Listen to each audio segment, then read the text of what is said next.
Why did Russia attack Ukraine in February 2022? There must have been a very compelling reason, because it has paid a staggering price over the past 2.5 years. The war that was supposed to be over in a few days has instead turned into a prolonged conflict with still no end in sight. As of the summer 2024, American sources estimate Russian casualties to be 350,000. British sources put the number even higher at 500,000, and those casualties are mounting. In May alone, Russia was losing an estimated 1,000 men per day, according to Western intelligence analysis. For now, Russia is replacing these lost men with recruitment numbers ranging between 25,000 and 30,000 per month. The material losses, though, are not so easily replaceable. As of mid-July 2024, Russia has lost at least 3,219 tanks, 9,702 other vehicles, 283 command and control centers, 1,164 tube artillery pieces, 390 MLRS systems, 259 surface-to-air missile systems, 119 aircraft, 138 helicopters, 76 radar systems, and 83 electronic warfare platforms. It's seen the devastation of its Black Sea fleet, with 26 vessels lost. It's also seen its economy shackled by the most extensive sanctions regime on Earth, more than Iran and North Korea combined.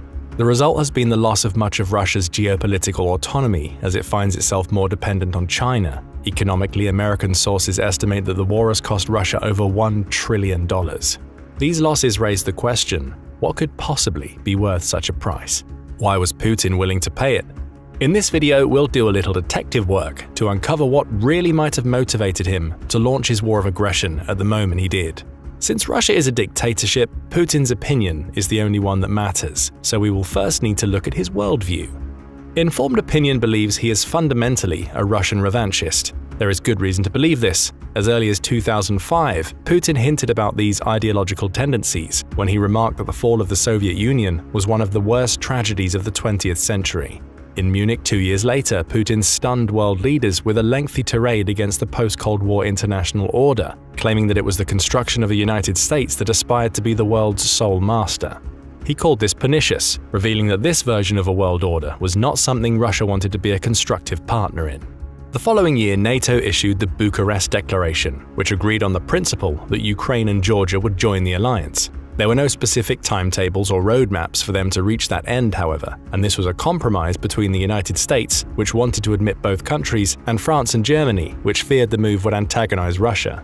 Putin was in fact in Bucharest at the time and tried to lobby NATO's leaders to not permit the two countries to join the alliance. These facts raise the question, did Putin invade Ukraine in February 2022, as is so often believed, primarily because he did not want his neighbor to join NATO? Putin's actions after the Bucharest Declaration would seem to suggest this idea. Mere months after it was published, he resorted to force where his words had failed. Russia invaded Georgia, taking advantage of NATO's own rules. The alliance does not allow members with ongoing territorial disputes to join. Putin's invasion of Georgia, which resulted in the creation of the mostly unrecognized breakaway territories of Abkhazia and South Ossetia, which are propped up through an ongoing Russian military presence, ensured that the country would have the territorial disputes for NATO to refuse its entry. Ukraine, meanwhile, was under a succession of either ineffective or pro-Russian leaders that were unlikely to follow through with joining NATO, but the Ukrainian people were not pleased with what they got. In November 2013, Ukrainians rose in revolt when their then president Viktor Yanukovych rejected an agreement that would orient Ukraine closer to the European Union. Instead, he favored one which would strengthen Ukraine's economic ties with Russia. Since the Russian economy doesn't produce much in the way of things that people want beyond oil and natural gas, this was naturally unpopular with the Ukrainian people. Remember this because it will be important later. The subsequent Euromaidan protests peaked with the February 2014 Revolution of Dignity, which ousted Yanukovych's pro-Russia regime. Putin now pulled a page out of his 2008 playbook and supported separatist elements in Ukraine's eastern Donbas region, which has many ethnic Russians and Russian-speaking people. With Moscow's support, the separatists established the unrecognized Donetsk and Luhansk People's Republics. Meanwhile, Putin mobilized his Little Green Men and annexed Crimea, a move he later justified with a shambolic referendum. However, Putin did not go further than this, and the 2015 Minsk agreements resulted in a general ceasefire along these lines, although sporadic fighting continued. For the West, the Minsk agreements were tolerable but disappointing. However, for Putin, the Minsk agreements were something of a success. He seemed content with this new status quo, laughing off the limited sanctions that resulted from the unrecognized annexation of Crimea. Putin trotted the annexation out to the Russian public as his most significant foreign policy achievement. He strengthened his control of the peninsula with new military bases and a bridge across the Kerch Strait that connected it to the Russian mainland. He also succeeded in doing to Ukraine what he had done to Georgia in 2008. By creating new territorial and ethnic disputes in Ukraine, he effectively prevented it from joining NATO. This would suggest that NATO expansion and the prospect of Kyiv's entry into the alliance was not the major reason why Putin decided to launch a full-scale invasion of Ukraine in February 2022. NATO's eastward expansion clearly annoyed him, and his suggestion that any peace terms for the current war must include a guarantee that Ukraine never join the alliance shows that this is an object of importance to him. But it does not answer the critical question: why did Putin wait until 2022, 8 years after his initial intervention in Ukraine, to invade? NATO expansion was likely not the answer, so what else might be? Putin's aforementioned revanchist ideology appeared to be a big reason for the invasion. In July 2021, he released an essay entitled "On the Historical Unity of Russians and Ukrainians." In this document, he insisted that Ukrainians and Russians were one people, a single whole. He claimed that Ukraine's post-Maidan regime was denying this historical reality and even encouraging neo-Nazi elements in its attempts to do so.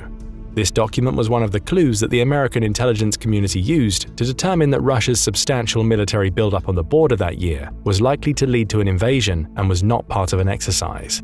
Putin continued to advertise his revanchist ideology as 2021 came to a close. In December, he said that the end of the Soviet Union was the end of the historical Russia that had taken a millennium to create, and a humanitarian tragedy that cut off 25 million ethnic Russians in the new post-Soviet states from their homeland. These comments revealed a motivation that extended beyond preventing Ukraine from joining NATO. The end of the Soviet Union was a major setback to Russia's traditional foreign policy, which calls for the acquisition of naturally defensible frontiers. Because Russia sits on the broadest expanse of the European plain, this is a difficult objective to achieve. It's the reason for Russia's rapid expansion across the Eurasian landmass, beginning in the reign of Ivan the Terrible in the 16th century. Russia's influence peaked during the Cold War, when the Soviet Union and its Warsaw Pact satellite states stretched far west into the European plain and deep into Central Asia. These territorial and geopolitical gains were lost following the Soviet Union's collapse. As a result, Russia had a long border stretching from the Arctic and Baltic to the Black Sea on a broad plain that could not be defended. It was a reversal of the situation that prevailed in the Cold War. Putin deciding to invade Ukraine was partially an attempt to recover the pre-1991 borders, which were shorter and easier to defend. This would seem to suggest a strong geopolitical motive for the invasion, although this also complements the ideological one. As he mentioned in July and December 2021, Putin also lamented the diaspora of Russian culture that came with the Soviet Union's collapse. Putin believes in the so-called civilization state model of the world, where national borders are less relevant than historical, cultural, and linguistic ties which might transcend those borders. This is one of the reasons why he argued that Ukraine's post-Maidan government was denying their country's past. Even though most historians rejected his essay's claims as ahistorical, Putin likely believes them. The essay and its assertion that a Ukrainian government under de facto Western control was oppressing people of Russian linguistic and cultural heritage was, for his purposes, an ideological justification to invade Ukraine. Even if he does not believe these claims, they at least provide a convenient pretext for him to justify the invasion to the Russian people and the hardships they suffered as a result of the sanctions and the loss of loved ones to warfare. There may also be demographic reasons for Russia to have invaded Ukraine. In March 2023, the International Criminal Court issued an arrest warrant for Putin for the unlawful deportation and transfer of children from the Russian-occupied Ukrainian territories. As a result, all states that participate in the ICC have an obligation to take him into custody as soon as he steps foot on their soil. Putin's decision to engage in this population transfer could reveal a deeper, demographic motivation behind the invasion.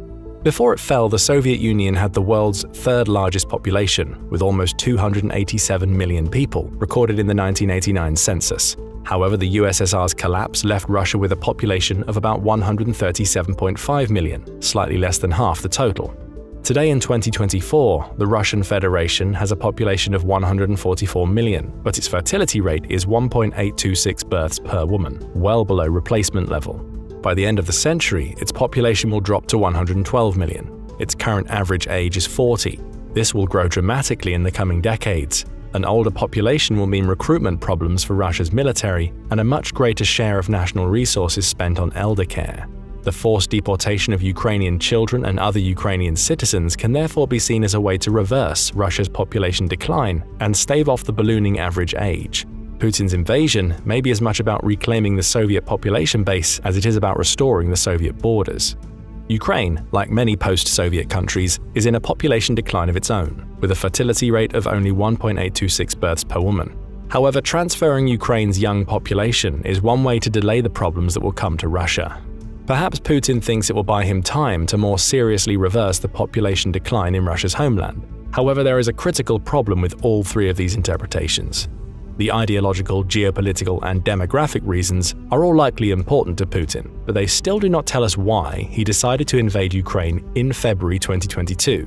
If these reasons were truly compelling, he would have had a much bigger advantage if he decided to launch the invasion in 2014 when the troubles began. Ukraine's military was unprepared for the events of that year. Putin seized Crimea with ease. Ukrainian forces did not perform adequately in the Donbass war, which is why in 2022, then German Chancellor Angela Merkel described the Minsk agreements as an effort on her part to buy time for Ukraine to strengthen its military.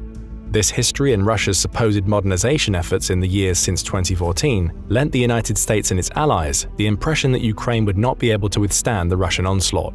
However, Ukraine performed far better and Russia far worse than anyone expected. Merkel's idea of buying time for Ukraine's military to get stronger paid off. In the intervening years since the Minsk agreements, the Ukrainians received weapons, training, and forged an intelligence partnership with the West, all of which proved devastating to Russian forces on the battlefield. Ukraine's post-Maidan government also had time to get stronger and entrench its support among the Ukrainian people, who finally saw progress in cultivating the stronger ties with the West they had wanted for so long. Most of these things were false in 2014 and 15. Ukraine's government was in chaos and its military was unprepared. By delaying his invasion until 2022, Putin gave Ukraine time to get stronger. Perhaps he feared sanctions and other methods of retaliation back then, and it's true that delay brought Russia more time to store up additional foreign currency reserves to give it more of a cushion. But if the conquest of Ukraine was his goal, he missed his best chance. Why did he really wait? The answer may have to do more with the shift of the global economy that's occurred in the last 10 years. As mentioned, Russia is a country that has abundant resources but does not produce much in the way of globally demanded commodities. Its oil and gas industry is by far its most important. The energy sector provided the revenues for 45% of Russia's federal budget and accounted for 54% of the country's exports in 2021. However, there is a specter on this horizon, the specter of climate change. Mitigating carbon-induced climate change emerged as a major international policy priority before the war, particularly in the European Union, which had been Russia's biggest energy customer and remains the second largest even now. EU law requires that the bloc reduce carbon emissions by 55% by 2030 and to reach carbon neutrality by 2050. The result has been a shift to develop alternative carbon-free energy and materials that run on electricity rather than on internal combustion engines or gas power. Perhaps the best example would be the growth of electric cars. This growth has been explosive. In 2017, only 1% of new cars sold around the world were electric. In 2023, it was 18%. The shift to electric power and carbon-free energy sources poses an existential risk to the Russian economy. The Saudis have also been grappling with this problem, and the result was the launch of a comprehensive attempt to diversify their economy called Saudi Vision 2030.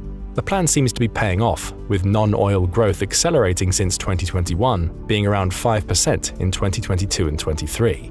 Russia, however, has no such plan, except for the war itself.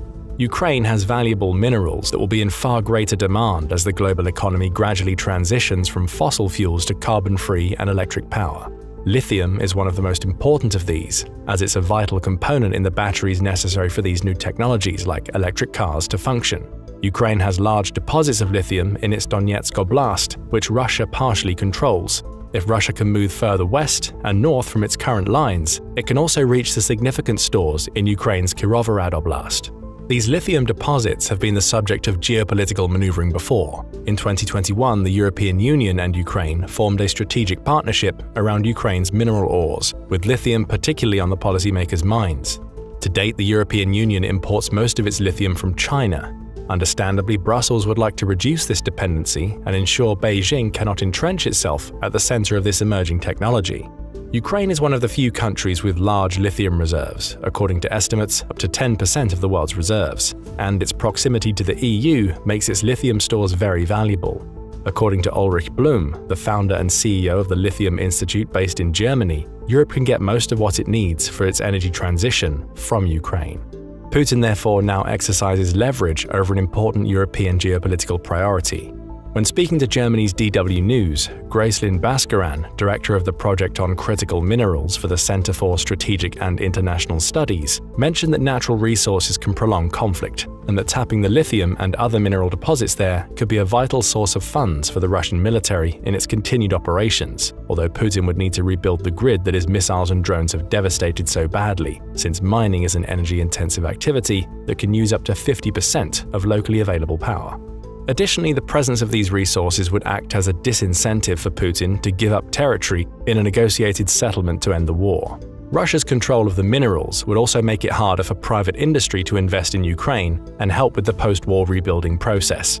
The International Energy Agency estimates that demand for lithium alone will triple by the end of the decade and increase by a factor of 10 by 2050. There's another attractive reason for Russia to go after Ukraine's mineral resources. Baskaran mentioned that Russia is still producing minerals like uranium, palladium, and nickel, another important element for a decarbonized economy, at the same level as 2021. However, since the war started, the exploration for new resources has dropped between 60 and 70%. Exploration in Ukraine can help to make up for some of this shortfall. Russia also does China a solid by controlling Ukraine's mineral resources. If Europe must buy lithium, Putin's invasion is forcing it to continue to rely on China, at least in the short term. If he consolidates his conquest, he will have leverage over the EU's ability to meet its decarbonization goals and a backup to reduced demand for Russian fossil fuels. Russia is a resource-rich country, and it has its own supply of these minerals, but Ukraine's mineral wealth between lithium and rare earth reserves might range between $3 and $11 trillion. In effect, tapping this wealth would allow the war to pay for itself. It would also strengthen the strategic partnership with China, which is the dominant player in refining many of those minerals. The Russo-Chinese axis would also therefore exercise significant leverage over Western countries and potentially impede their decarbonization goals. Alternatively, Russia and China could charge exorbitant fees for the use of these materials, knowing how much of a priority carbon neutrality is to so many Western policymakers. Blum made it clear that for a stable energy transition and a robust European battery industry, a free and democratic Ukraine that has sovereignty over its internationally recognized borders is critical. Blum mentioned that these deposits were well known from Soviet times, so Putin knew they were available, and his strategy of attacking civilian infrastructure is an attempt to empty the land of its people so that these valuable resources can be tapped with no consequences. Putin's deportation of people in eastern Ukraine can also be seen as part of this strategy. Many experts caution that Ukraine's natural resources were not why Putin decided to launch his war of aggression. However, it's hard to dismiss the timing. It's likely not coincidental that Putin decided to invade at the moment when demand for lithium and other decarbonization elements began to surge. Putin had deep-seated ideological and geostrategic motives for his invasion, but perhaps the new economic reality was the thing that made him decide to go full speed ahead in February 2022. But what do you think? How big of a role did Ukraine's lithium and rare earth minerals play in Putin's decision to invade and in the timing of the invasion? No matter how the war in Ukraine ends, one thing is for sure: Putin will come out of it battered and broken. Reports from August 5, 2024 state the country has lost 579,490 troops in Ukraine since the beginning of its full-scale invasion. Tens of thousands of vehicles, weapons, and resources have also been sacrificed. Russia's economy has been damaged beyond repair, and most importantly, the carefully constructed image of a resurgent superpower has irrevocably shattered, exposing Russia as a shell of its former self. Given these catastrophic and enduring consequences, it's only natural to wonder, would Russia's President Vladimir Putin have pulled the trigger on that fateful February 24th had he known what was in store for his country? The simple answer is probably no. But these consequences are so deeply humiliating that they practically beg another question: what was Putin thinking in the first place? Again, the answer is simple: he thought he would win, and do so with ease at that. But how could he possibly have been so wrong? This time the answer isn't as straightforward, however it does revolve around a single thing: unfounded trust. Trust in his institutions, trust in his generals, and trust in himself and his misguided ambitions. Those are the three big mistakes Putin made. He trusted all the wrong people. This is the story of how that misplaced trust led Putin to make one miscalculation after another, leaving Russia in ruins forever. Now, before you start feeling too bad for Putin and his blind trust, you should know that he's fully to blame for each and every mistake and miscalculation made in Ukraine. In other words, Putin himself set the stage for his own downfall. His strategic blunders were not mere accidents, they were the inevitable outcome of a deeply flawed approach to governance. To understand the underlying reasons for Putin's three primary mistakes in Ukraine, we must travel back in time, back to the earliest days of Putin's rise to power. Even before becoming president of Russia, Putin made one thing clear: he valued loyalty above all else. In the 1990s, he served as the deputy mayor of St. Petersburg under Anatoly Sobchak, his mentor and former professor. When Sobchak lost his re-election bid by a margin of 1.2% in 1996 to Putin's fellow deputy mayor Vladimir Yakovlev, Putin didn't accept a position in the new city administration. His decision to quit was fueled by one thing alone: his loyalty to Sobchak. Supposedly, when he turned down the gig in Yakovlev's office, he did so with his now infamous quote, "It's better to be hanged for loyalty than be rewarded for betrayal." Though praiseworthy on the surface, this unwavering commitment to loyalty set a precedent for his future leadership style, often valuing blind allegiance over competence and merit. So since the very moment he became president in 2000, Putin gradually started to amass power and ensure it stays unchallenged. First, he found a way to remain in power even after officially ceasing to be the president. After serving his second term from 2004 to 2008, Putin engineered a political environment where he could serve as prime minister while Dmitry Medvedev took on the presidency. However, Putin effectively maintained control behind the scenes. He used that control to do what he's always done: discreetly eliminate any institutions that might pose a challenge to his authority. He made sure the media was pro-Putin or off the air. He suppressed dissent and controlled the narrative. As years passed, it became abundantly clear autocratic rule was making a comeback. But this wasn't the only comeback in Russia. The arrival of 2012 saw Putin back in office. After all, the Russian constitution only said that one and the same person may not be elected president of the Russian Federation for more than 2 terms running. It didn't say anything about more than 2 non-consecutive terms. And so, thanks to Article 81, Section 3 of the Russian constitution and some underhanded political maneuvering, Putin returned to power. Well, at least officially. Unofficially, he never left. To make sure he could officially stay in power for years to come, he made, or influenced, a few constitutional reforms. First, the presidential term was increased from 4 to 6 years in 2008, allowing Putin to serve his third term from 2012 to 2018. Then his previous terms were magically erased in 2020, allowing him to run once again for president in 2024, even after serving 2 sets of 2 consecutive terms. It was a mockery of democratic principles. But there's no room for democracy in Putin's regime, only a ruthless consolidation of power and a calculated disregard for the rule of law. Given the political environment Putin built, it shouldn't be surprising that he's had nothing but sycophants and yes-men around him. After all, he has a track record of treating anyone who disagrees with him as an enemy.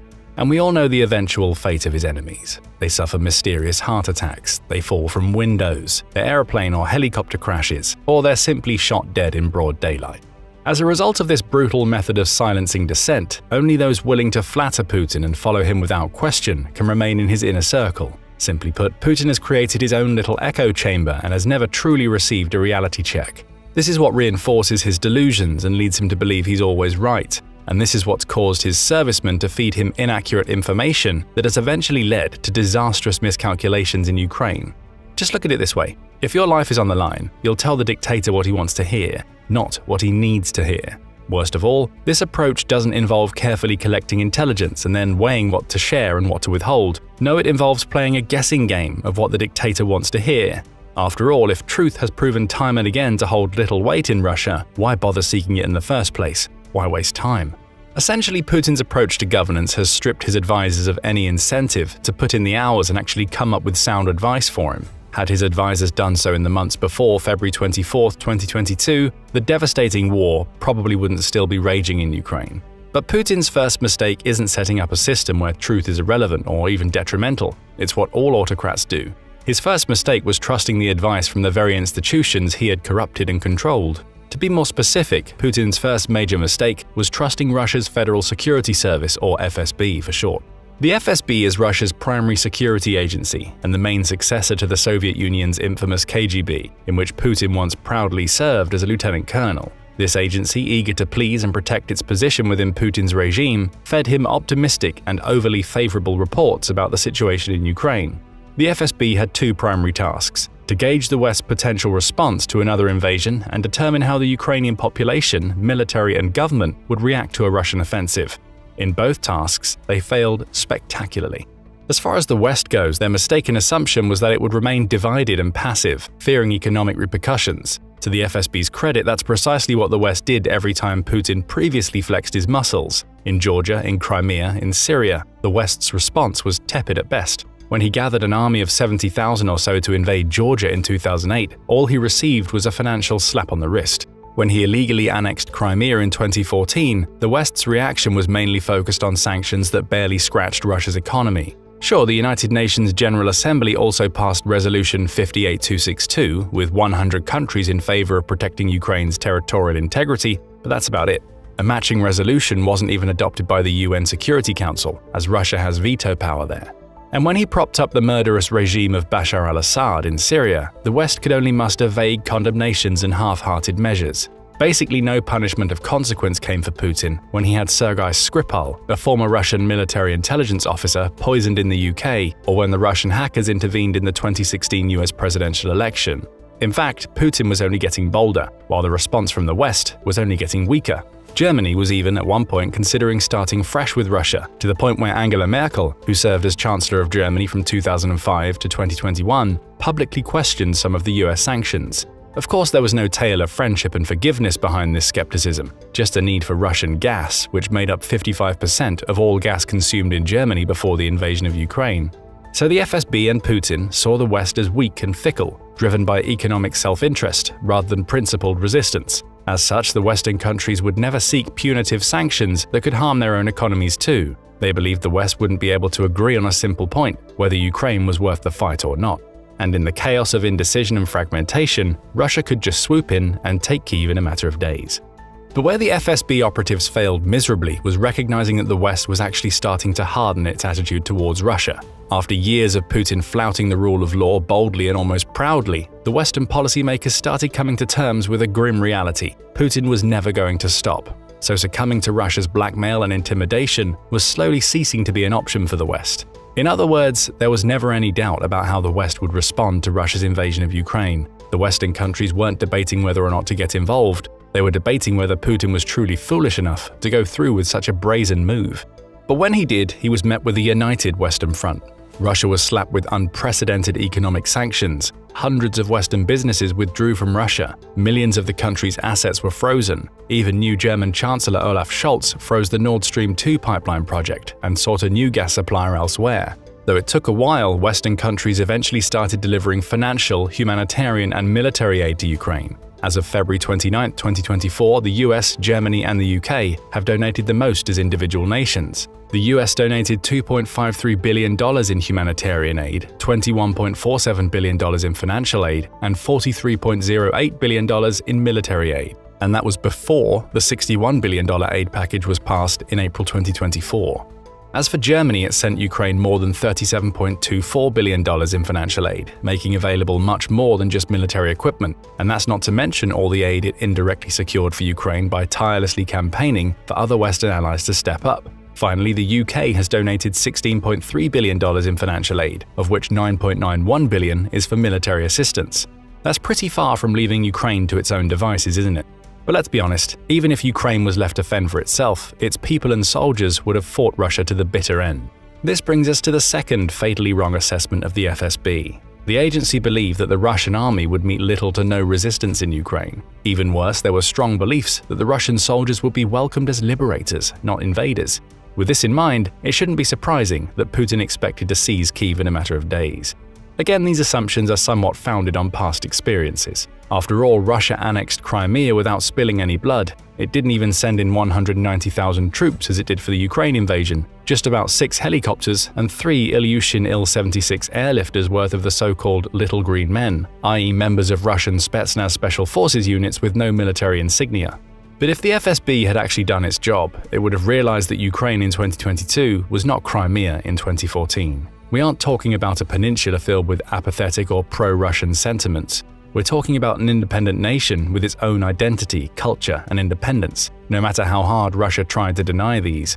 Just because some Ukrainians shared Russia's antagonism toward the West didn't make them pro-Russian. The same goes for expressing nostalgia for the Soviet era. According to a poll conducted in April 2014 by the Kyiv International Institute for Sociology, as many as 70% of Ukrainians from the southeastern provinces targeted by Russia were against a unification with Russia. So no, Ukraine didn't welcome the Russian troops with open arms and flowers. It welcomed them with bullets, with fierce resistance, unwavering patriotism, and a determined fight for its sovereignty, a fight that the Russian invaders were utterly unprepared for. Besides misjudging the Ukrainian people and underestimating their resistance, the FSB also underestimated Ukraine's President Volodymyr Zelensky. If it was up to Zelensky's predecessors Petro Poroshenko and Viktor Yanukovych, Putin might have just been able to walk in and seize Kyiv. But Zelensky, who the FSB pegged as a weak link and saw as an actor, not a politician, proved to be anything but a pushover. While Zelensky might not be perfect, he certainly rose to the occasion. This democratically elected leader didn't flee the country as the FSB believed he would. Instead, he stayed in Kyiv, often sharing messages of defiance and unity, rallying the Ukrainian people and fortifying their resolve. "We are here, we are in Kyiv, we are defending Ukraine," was one of these messages, a sentiment that the FSB never saw coming. But remember, Putin was the one to set this catastrophic misjudgment in motion. He has made the FSB what it is today, a toxic echo chamber of incompetence. So he got exactly the FSB he deserved and the intelligence he deserved, flawed, delusional, and disastrously misleading. The same goes for the information he received from his high-ranking military officials. This brings us to Putin's second major mistake, trusting his generals, who were no less adept at feeding him false assurances and wishful thinking. From the military perspective, Putin was assured that the invasion of Ukraine would be a walk in the park. After all, that's how the potential war in Ukraine looked on paper. In one corner you had the mighty Russian military, believed to be the second strongest in the world, a vast force equipped with modern weaponry, overwhelming numbers, and a reputation for brute strength. In the other corner, there was Ukraine, a country with a significantly smaller and less well-equipped military, plagued by outdated technology and years of underfunding. Just a comparison of the numbers alone should show why Russia looked a clear winner on paper. In 2021, Ukraine spent $4.7 billion on defense. Russia, on the other hand, spent almost tenfold, $45.8 billion. Ukraine had about 196,000 active-duty troops and 900,000 reservists. Russia also had 900,000 soldiers, but they were the active-duty ones, while their reserves boasted a staggering 2 million people. When marching into Ukraine, Russia sent about 190,000 troops, almost as many as Ukraine had in total. The situation wasn't any different in the equipment department. Ukraine had 3,309 armored fighting vehicles. Russia had 15,857. Ukraine operated 132 aircraft, Russia with 1,391. Ukraine had no submarines, and Russia owned 49. But as the battle for Ukraine began, it became clear that Putin's generals made two blunders. They overestimated the Russian forces and underestimated the Ukrainian ones. For starters, Ukraine wasn't the only battle Russia was fighting or having a standoff with at the time. There were also the Baltic states, Finland, the US, and NATO in general. So it wasn't like the country could deploy all its available troops and equipment to Ukraine. In contrast, Ukraine's sole focus was Russia, so it came at it in full force.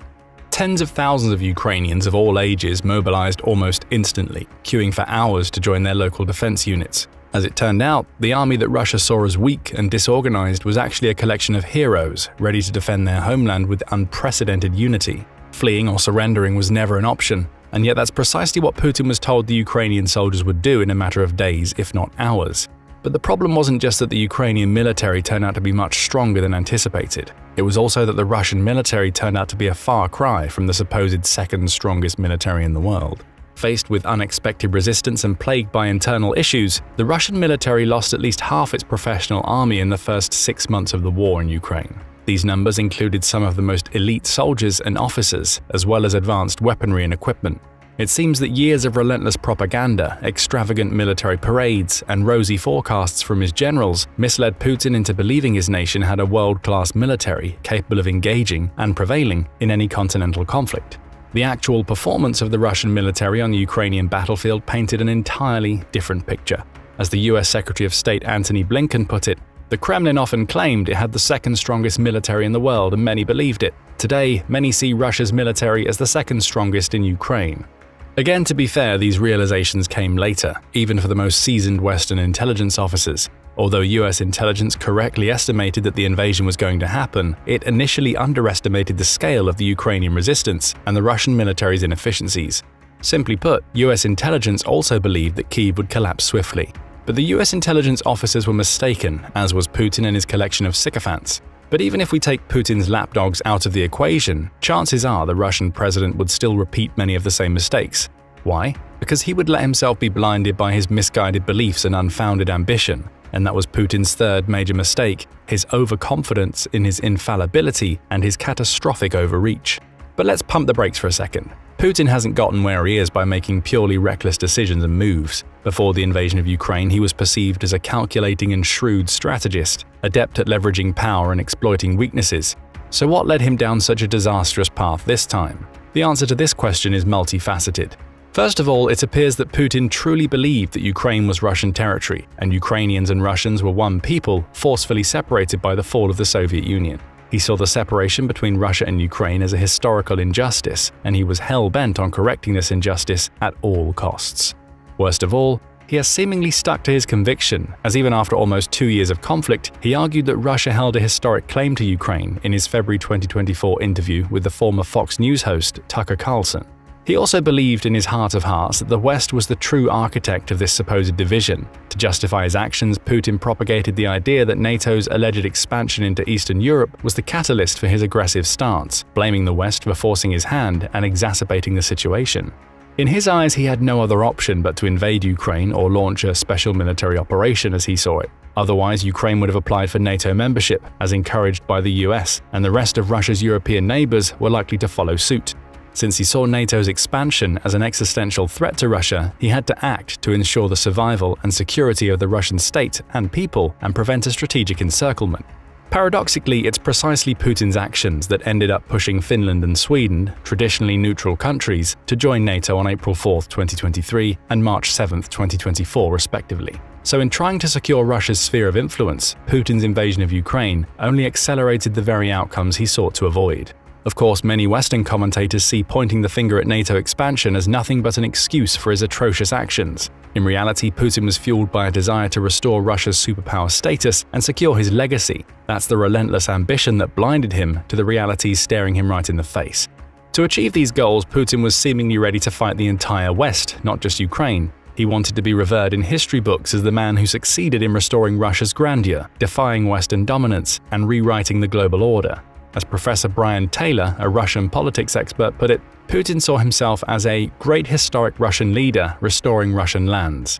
Throw his overwhelming public support and lack of blowback into the mix, and it becomes clear why Putin was so audacious. He was intoxicated by the belief that he was on the verge of a historic triumph. And let's remember, Russian success in Ukraine seemed more than plausible to everyone, not just Putin, so he wasn't entirely off base. He also seemed to believe that the timing for the invasion was just right. Zelensky's approval rating might have soared after the Russian invasion, but in 2021 it hit a record low. Only 12% of Ukrainians strongly approved of Zelensky's actions, which led Putin to believe the Ukrainian elite would likely unite against their president. In the same year, the Biden administration decided to withdraw the US troops from Afghanistan, an event that severely impacted global perceptions of American resolve and stability. Germany and the UK also got new leaders, as Olaf Scholz succeeded Angela Merkel as Chancellor of Germany, and Liz Truss briefly replaced Boris Johnson as Prime Minister of the UK back in September 2022. Meanwhile, French President Emmanuel Macron was under a lot of pressure due to domestic issues and a highly contentious presidential election. In all this chaos, Putin saw his chance to strike and avoid facing a united Western front. But just like the FSB, he was wrong. Due to his isolation during the COVID-19 pandemic and his rumored illness, Putin wasn't able to verify most of his beliefs and the FSB's claims. He also failed to see how weak his military truly was. Before the pandemic, he would often oversee military exercises and visit various facilities. He would travel often, engaging directly with military leaders and receiving first-hand updates on operational readiness. But as the pandemic took hold, his mobility was restricted and his reliance on remote briefings and filtered reports grew.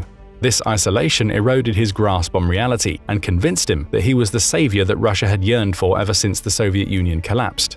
With the rumors of his long-term and seemingly terminal illness, Putin might have wanted to secure his legacy before his time ran out. Based on all these misguided beliefs, he made his gravest mistake. He launched a terribly miscalculated war in Ukraine. All of Putin's three major mistakes created the perfect storm that managed to reshape the global order, but not in the way that Putin had anticipated. The very institutions, tactics, and beliefs that kept him in power for over 20 years were now his undoing. But what do you think? Which of Putin's mistakes was the gravest, and which misguided belief cost him the most? The Russian invasion of Ukraine in February 2022 was meant to be a special military operation that would result in Kyiv being captured within a few weeks. That didn't happen. While Russia's forces did manage to approach perilously close to Kyiv in the first few months of the war, Ukraine managed to gain an edge and push the invaders back. Yet for the past 30 months of warfare, Ukraine has been consistently on its back foot, trying to prevent Russia from pushing deeper into its territory. By the start of August 2024, Russia had occupied roughly 18% of Ukraine's territory, while Ukraine had been focused solely on surviving the onslaught of the meat grinder. But the scale of war seems to be tipping towards Ukraine. Perhaps the most pivotal and newsworthy moment in August 2024 has been the August 6th invasion of Kursk by Ukraine. That's right, Zelensky has managed to put Ukraine on the offensive for once, trying to get an advantage over Russia and capture some of its aggressors' territory in turn. How did this happen exactly? Well, the Kursk invasion didn't happen by sheer coincidence. Russia has been slowly shedding its military and economic power over recent years. The Kursk invasion is but a mere symptom of Ukraine being able to capitalize on Russia's more apparent weaknesses. And those weaknesses are only going to grow. So let's take a deeper dive into how exactly Ukraine managed to score a victory on Russia's soil, why Russia can't defend its territory, and what this means for the future of the war. Let's start by outlining the current extent of the Kursk invasion. On August 6th, the Ukrainian army sent a relatively small contingent of troops across the Russian border and into the Kursk Oblast. According to Russian reports at the time, the size of the invading force was around 300 troops, backed by 11 tanks and 20 armored vehicles for soldier transport. Of course, Russia believed that this invading force would be easily repelled by the present border military. Early reports from the Russian Ministry of Defense suggested that that's exactly what happened, painting a picture of the Ukrainian military losing 50 troops and being forced to back away at the border between the two countries. However, the Russian scheme of smoke and mirrors in intelligence reports couldn't hold merit for long. It soon became clear that the Ukrainian army had not only managed to invade the Kursk Oblast, but had done so with minimal losses or even actual fighting. Ukraine was using its long-range artillery and drones to shell Russian defensive positions at Kursk, mainly targeting areas without a significant civilian presence. Over the next few days, there were no reports from the Ukrainian army about the progress of the invasion, and the reports from Russia became increasingly frantic. By August 9th, it was clear that Ukraine had managed to push through the border, occupying an area between 6 and 25 miles into the territory of the Kursk Oblast, depending on the news sources that were covering the event. Regardless of the extent of the Ukrainian occupation of Russian territory at the time, one thing was clear. Ukraine had somehow managed to plow its way into Russia, and it looked like they weren't going to stop anytime soon. What followed was, frankly, a mess of Russia's incompetence and the Ukrainian army's superior experience. Rather than fighting their way through the Kursk region, the Ukrainian invasion was a set of small skirmishes followed by a sweep of Russian troops surrendering as they were being surrounded. 10 days into the invasion, one of the Ukrainian prisons reported that it had already processed over 300 Russian soldiers as prisoners of war, and the warden stated that the number would likely reach thousands long before Ukraine ended the Kursk campaign. So what exactly happened to cause such a distinct difference in combat styles between the Ukrainian invasion of Kursk and the constant back and forth that's going on inside the Russian-occupied pieces of Ukrainian land? The answer is a bit complex, but it can be boiled down to Russia slowly running out of soldiers. Let's start with the more obvious route, the Russian troops stationed in Kursk. According to the prison that's processing the Russian POWs, nearly 80% of the new arrivals were fresh conscripts, who likely had only a few weeks or months of surface-level military training. If the trend follows throughout the entire Kursk region, it's safe to say that Russia has basically been forced to send its newest recruits to guard the border regions that didn't see much fighting at the time. Considering that Russia has been adamant about pushing deeper into Ukrainian territory, it's likely that the more experienced and better equipped troops are being sent to the front lines closer to Ukrainian cities. It's not a terrible tactic per se, but it's shown that Russia does have a few kinks in its military that it can't solve. Why is this important? Well, numbers matter, and Russia should have had a clear numerical advantage. At the start of the invasion, Russia's population was roughly double the size of Ukraine, and similar discrepancies existed in the size of the country's militaries and available manpower. With roughly double the number of soldiers available, Russia theoretically had a significant upper hand in the invasion.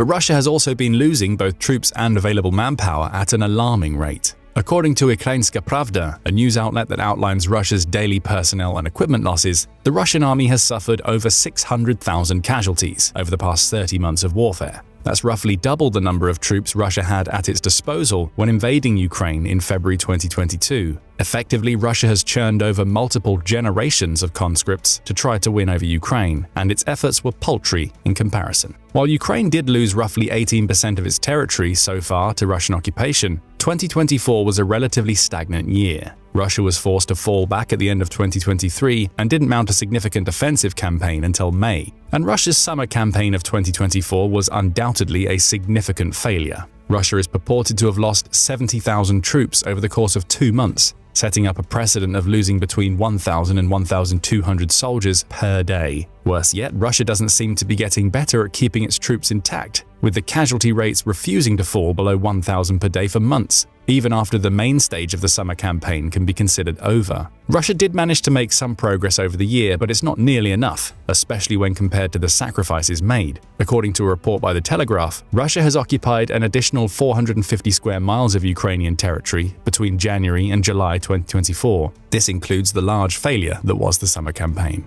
But fast forward to today, and Ukraine has managed to occupy 390 square miles of territory in the Kursk Oblast. Even more importantly, there are clear options for Ukraine to cut off a large swathe of the region south of the River Seine by bombing bridges and other vital infrastructure that connects the area to the rest of the region. If Ukraine retains control of the territory to the east, i.e. going close to Sudza, an administrative center for a sub-region, it can surround the Russian forces south of Seine. If the trend of recruits surrendering before the incoming Ukrainians continues, it can occupy a much larger swathe of territory relatively bloodlessly and gain more POWs in the process. Effectively, Ukraine has the potential to occupy more territory in a month than Russia has managed in 7 months, all the while being on the defensive in its homeland. This neatly showcases the differences between Russian and Ukrainian militaries, especially in terms of technology access and troop quality. Ukraine has managed to make do with a much smaller force, backed by several waves of aid from NATO and other countries around the globe, which provide vital military equipment, ammunition, training, and economic relief. For example, both Russia and Ukraine were forced to use Soviet-era equipment and ammunition, particularly as their main battle tanks and mid-range artillery. Russia's advantage in that aspect was the fact that it was probably the only country that could feasibly make more of the ammunition suitable for these weapons. On the other hand, Ukraine was using up its limited supply of Soviet-era ammo quickly.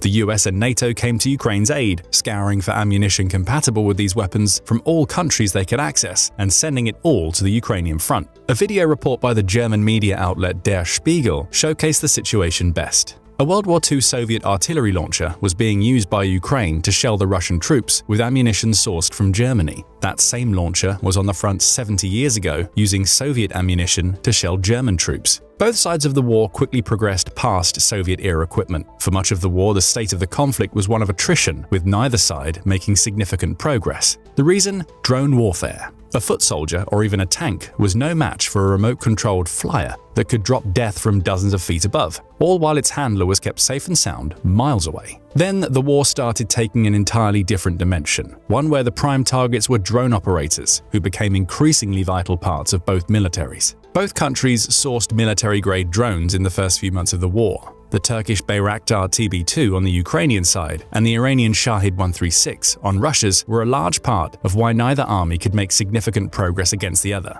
The TB2 had the advantage over US drones by being nearly 6 times cheaper to buy, while still boasting the ability to cruise independently and slot a few remote-deployed air-to-ground munitions. It allowed Ukraine to make devastating strikes relatively deep into Russian territory, cutting off the Russian army from supplying the occupied pieces of Ukraine. On Russia's side, the Shahid 136s were used to pressure the Ukrainian forces by being relatively disposable one-way kamikaze drones. Additionally, Russia had the economic and industrial capacity to manufacture drones that closely resembled the 136s, giving it an independent supply compared to Ukraine. By comparison, commercial drones were used on both sides to great effect. Since the base models were relatively easy to purchase for both sides, typically sourced from China in one way or another, both armies had a relatively stable supply. Modifications to convert the drones into kamikaze drones were also relatively simple. Eventually, both Russia and Ukraine relied on existing drone designs and sought to improve them. For example, the Skyton Raybird 3 is one of the newest generation drones made entirely in Ukraine. It boasts the ability to fly over 1,550 miles per mission and makes precision strikes on vital military compounds by dropping an air-to-surface munition,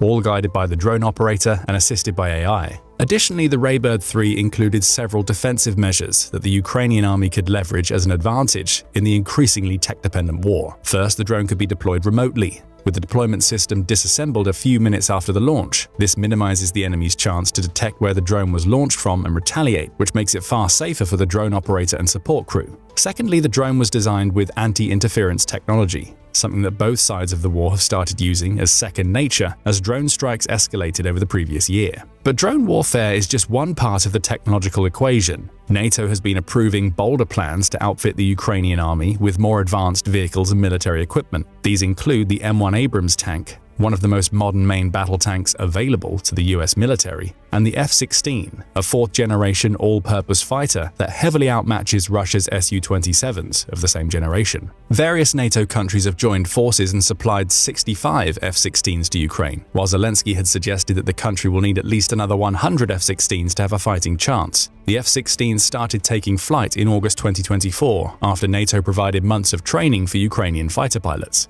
What does this mean for the state of the war? Since Russia has lost hundreds of aircraft and helicopters over the past 30 months, more than 300 of each, according to Ukrainska Pravda, the new contingent of F-16s will allow Ukraine to gain more of a foothold in its own airspace and provide vital support for its troops across the country. This means that Ukraine's improving air combat or long-range drone capabilities will allow it to put even more pressure on Russian ground forces. It creates a precedent where Ukrainian gains could be more permanent in nature compared to Russia's, which will be vital in helping Ukraine win the war. But as we mentioned before, it's not just the Russian military that's taken a hit over the course of the war. A large part of why Russia is stumbling now is because its economy has been tailored to focus on the military efforts, cannibalizing all other industrial sectors as a result. Let's take the country's governmental efforts as an example. More than 30% of the government's budget has been allocated to the national defense and military, a figure that is far beyond what other modern countries are used to. In terms of GDP, it means that Russia is spending roughly 7% on national defense. Compare this with the US at 3.5%, or the NATO average at around 2.7%, and you can easily see that Russia is trying to pull itself out of the hole it dug by running full steam ahead into military budgeting.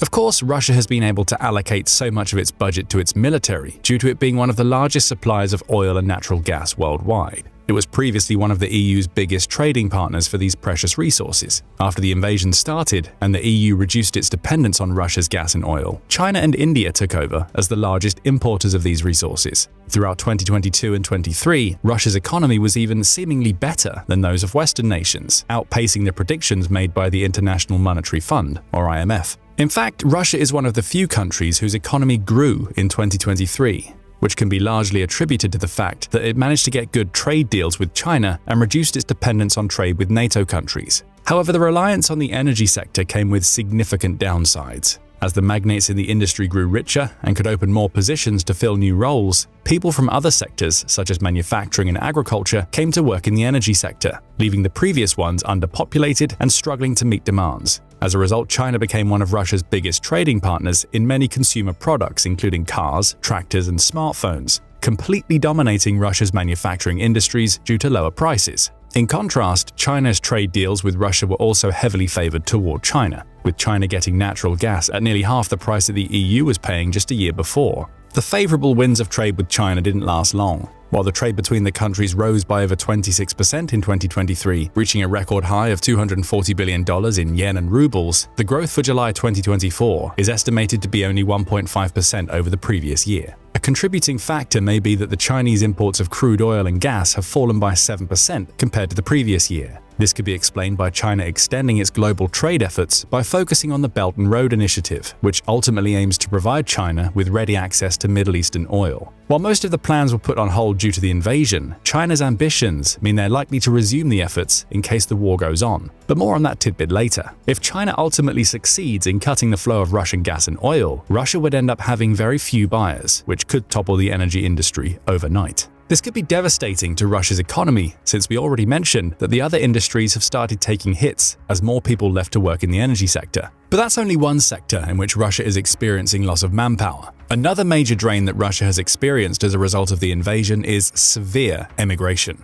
Immediately after the invasion began in February 2022, Russian citizens were scrambling to leave the country to avoid being drafted or subjected to the pro-war authoritarian regime heralded by Putin's ideology. According to some estimates, roughly 200,000 people left the country within the first few months. By the end of 2022, the number of Russian emigrants has been estimated to be close to 1 million. According to Russia's Alpha Bank, the country has lost roughly 1.5% of its available workforce from emigration alone. The people who left Russia were typically high-skilled blue-collar workers, so Russian companies suddenly experienced severe staff shortages. These numbers have to be compounded with the countrywide conscription efforts over the course of the war. According to some estimates, Russia's military has roughly 1.3 million active personnel, with another 2.4 million support personnel and 2 million reserve troops. It's a significant part of the potential workforce being driven to the front and used as fodder for the meat grinder that is the war of attrition against Ukraine, where unmanned drones and long-range strikes reign supreme. To put another spin on Russia's economy, or lack thereof, Reuters suggests that Russia has a shortage of roughly 4.8 million workers. That's close to 5 million job openings that remain untouched since the country has no capable people to fill them. The country's borders with the Western world are completely closed, and a significant chunk of the emigrants don't have plans to return to the country regardless of how the war ends. All things considered, Russia's economy might look good at a glance, but it's being propped up by unreasonable measures and is largely considered to have gone past the point of no return. With the economy being so dependent on pieces effectively outside of Russia's control, it would take only a few moves by Russia's largest trading partners to cripple the country in the long run. So far, we've spoken at length about Russia's failing economy, but surely Ukraine isn't doing much better, right?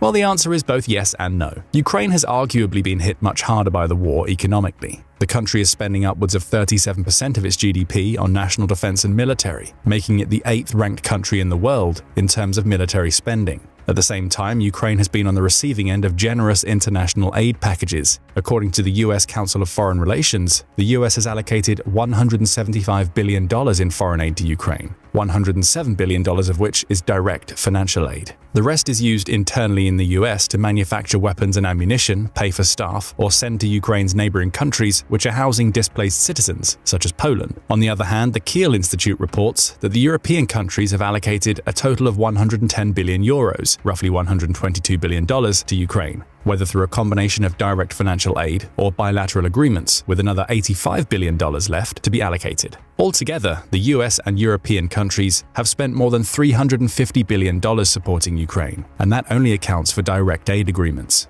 As a result, Ukraine has been able to stay afloat, even if that's not the best term, by relying on overwhelming support from allies to keep the military running and the equipment flowing into the country. In contrast, Russia is under increasing pressure from most Western countries, as sanctions have prevented it from directly trading in US dollars. The disruption of political relations between Russia and the West goes beyond preventing trade. Other sanctions have also targeted Russia's ability to obtain vital technology that can be used in weapon systems. It's one of the main reasons why Russia has been forced to rely on Soviet-era equipment. When Putin announced that Russia would deliver more than 1,500 tanks to send to the front line, roughly 85% of these tanks were older T-72s, T-62s, and even T-55s, which are woefully under-equipped to deal with the threats of modern warfare. This was evidenced by the fact that Ukrainska Pravda claims Russia has lost around 8,900 tanks and more than 18,000 armored vehicles over the course of the invasion. Simply put, Russia has been forced to continuously use and reuse its old battle tanks and salvage them to keep sending more metal to the scrapyard that the front line has become. While Ukraine has also received some older vehicles, in part because its army has been trained on using them first and foremost, the addition of the M1 Abrams tanks, or the HIMARS artillery systems, presented a notable improvement in the country's military tech level. This harkens back to why Ukraine has been able to successfully invade Russian territory and achieve a significant territorial occupation. Since Ukraine has received so much help from NATO and other allies, the army has put these improvements to the test in the Kursk incursion. The effect is twofold. One, Russia's military morale has started to falter. With the waves of surrendering soldiers passing through the Kursk region, there's a much higher chance that Russian citizens will realize that Russia is not the overwhelming aggressor it claims to be. The new conscripts are nowhere near as capable of maintaining the quality of the Russian army that the country had before the invasion, and the rapid recycling of soldiers will likely only deteriorate that quality further. Ultimately, Russia will be forced to loosen up its offensive efforts on Ukrainian soil, which they ramped up as a response to the Kursk incursion, and send some of its forces to liberate Kursk. By the time the Russian military gets to that, it'll be too late. There are an estimated 200,000 civilians who have been forcefully displaced from the Kursk region. The ones who are in Kursk were privy to the significant difference in how Ukraine treats Russian civilians versus how Russians treat Ukrainians. The invading army in Kursk has delegated significant resources to help the Russian civilians receive humanitarian aid with the help of international organizations.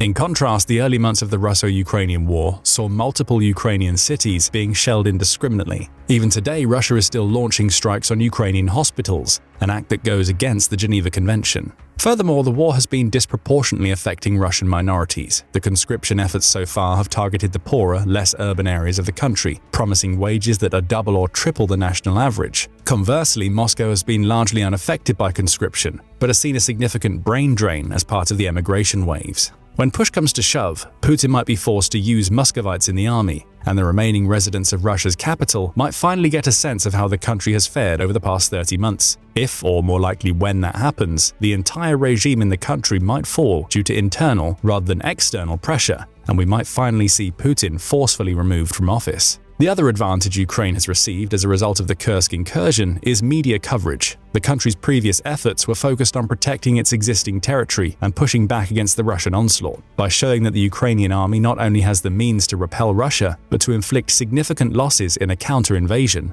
the Western interest in the war has likely peaked. If there were any doubts about Ukraine being able to stand against Russia, those are likely being dispelled as we speak, and politicians can look more favorably on sending Ukraine even more aid. Ultimately, this move may very well secure Ukraine a few more rounds of financial aid. This can work in Ukraine's favor to end the war as soon as next year. And that's not an unreasonable claim, considering that the Center for Strategic and International Studies, the CSIS, outlined 2024 as the pivotal year for the war back in February. The CSIS claimed that Ukraine will spend 2024 in preparation for what could very well be the final push, as both countries will rapidly go through the available financial and military aid offered to them. The CSIS suggested that the final throes of the war will happen as early as 2025, as new tactics, key pieces of military tech, or overwhelming aid tilts the scale in one country's favor. Seeing as the prediction was made in February, it's not unreasonable to suggest that the Kursk invasion is exactly the type of turnaround that the CSIS was suggesting. It aligns perfectly with Ukraine's goal of obtaining more funding, creating a different military tactic from what it used previously, and threatening to tear Russia apart from the inside via moral exhaustion. The advantage for Ukraine is likely to be an advantage for all European countries. In the aftermath of Russia starting the invasion of Ukraine, most NATO countries in Europe have vowed to increase their military funding and modernize their own militaries. Through that, the Eastern Bloc of NATO will likely become more effective and more unified than ever before, and most of that power will be projected against Russia. Simultaneously, Russia's biggest ally, China, has been oddly silent during the war. If China sides with Russia fully, it stands to lose much more than it could gain if Russia wins the war. The US controls a major trade choke point that China uses in maritime trade, and the US Army has been modernizing to directly counter the Chinese threat. With China kept in a stalemate by the US, Russia will inevitably be forced to review its increasingly diminishing list of political and economic allies. With most of the world backing Ukraine, Russia may find itself on the receiving end of a special military operation, this time orchestrated by NATO, to end the war. But what do you think? How long will the Russo-Ukrainian war last, and how will it end? How did Putin's grand vision of a swift, glorious victory turn into a nightmare of staggering losses? Like many dictators before him, Vladimir Putin fell for the idea of a short and glorious war when he decided to invade Ukraine. Much like the German Kaiser Wilhelm II before World War I, he believed his boys would be back home in a few weeks or even days. That didn't happen. It's now 2.5 years later, and Russia has suffered hundreds of thousands of casualties, with no end to the conflict in sight.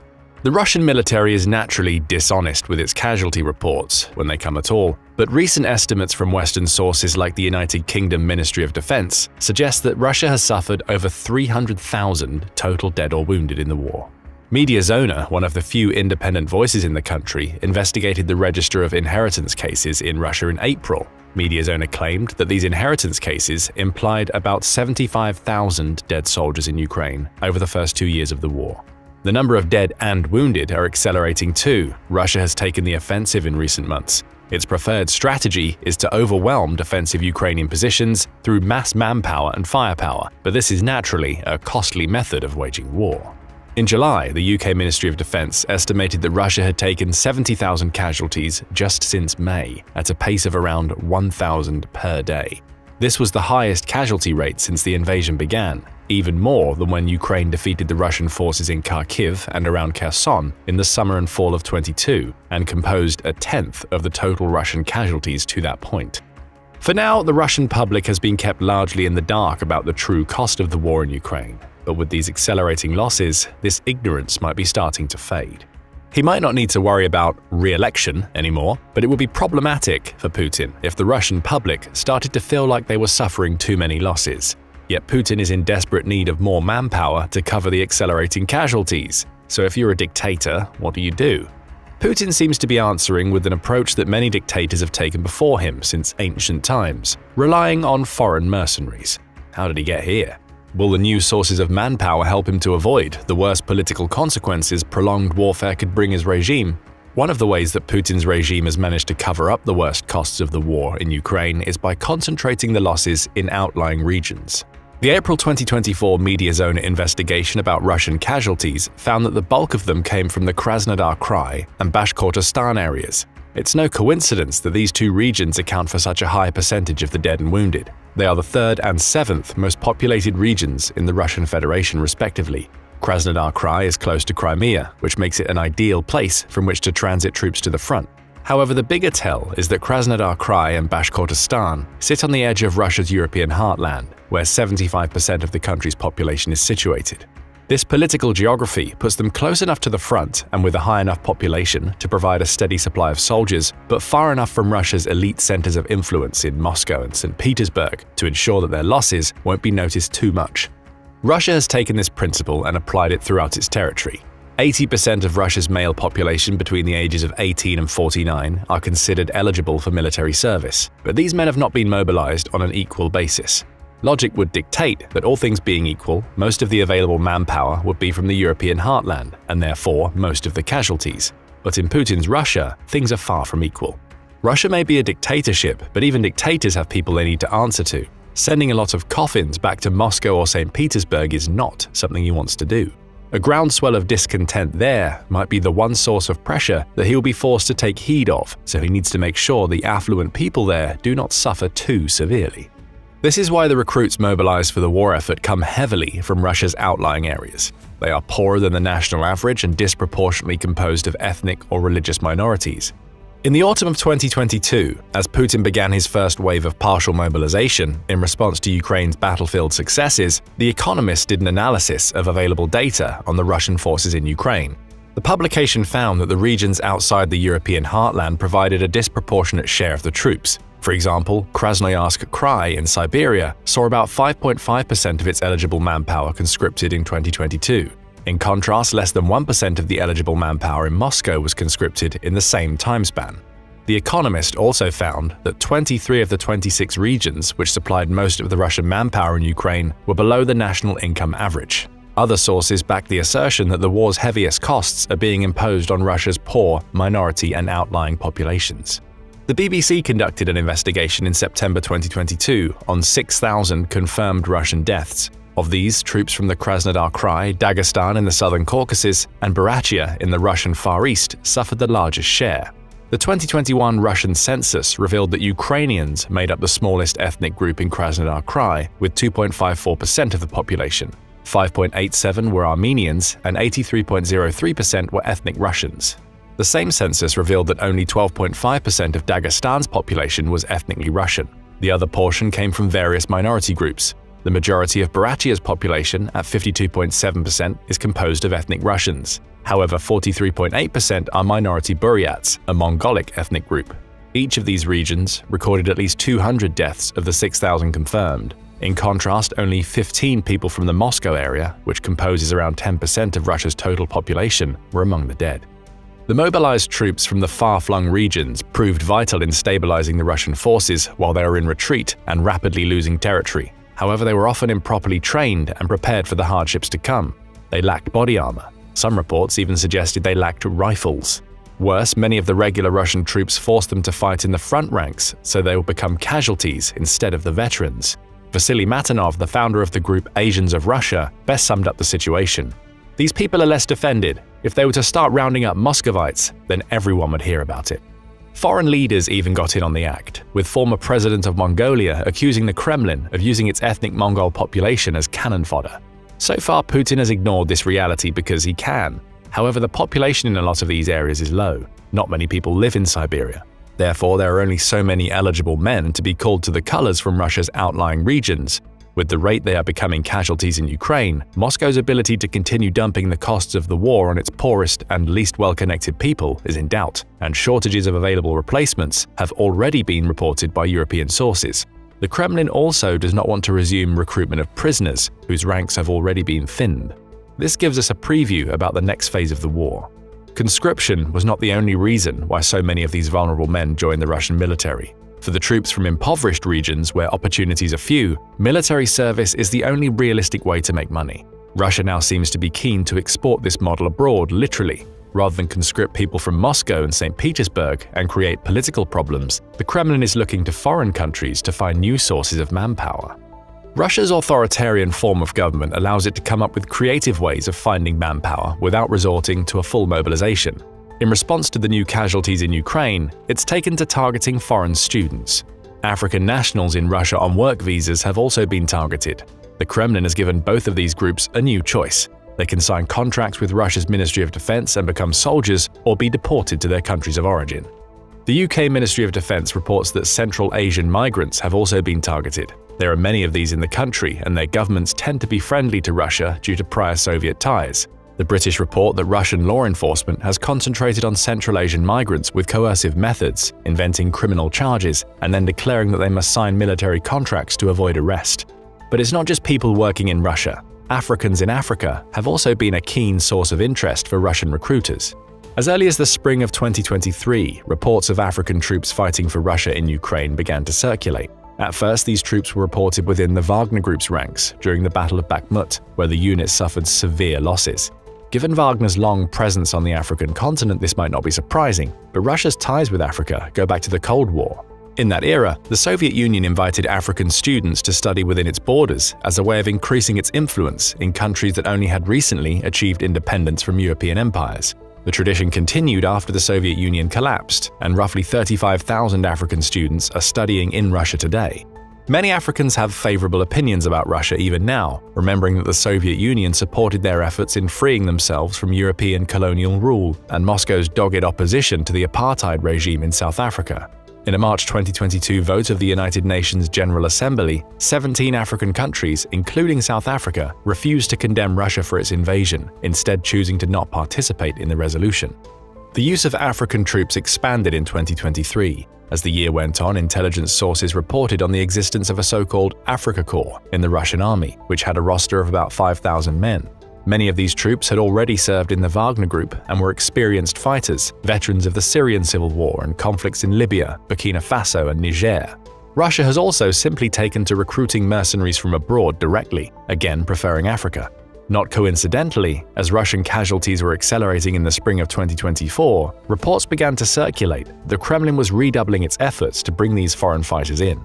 Ukrainian intelligence sources report that Russian recruitment drives have ramped up in sub-Saharan Africa. The bulk of the effort seems to be concentrated in 4 countries: Rwanda, Burundi, Congo, and Uganda. Somalia may also be a target. With its long civil war, it has experienced fighters, and Somalis have been a known presence in Russia's already existing Africa Corps. Russian military recruiters are reportedly offering troops from these and other African countries a $2,200 monthly salary, a $2,000 bonus for signing up, health insurance, and Russian passports for themselves and their families.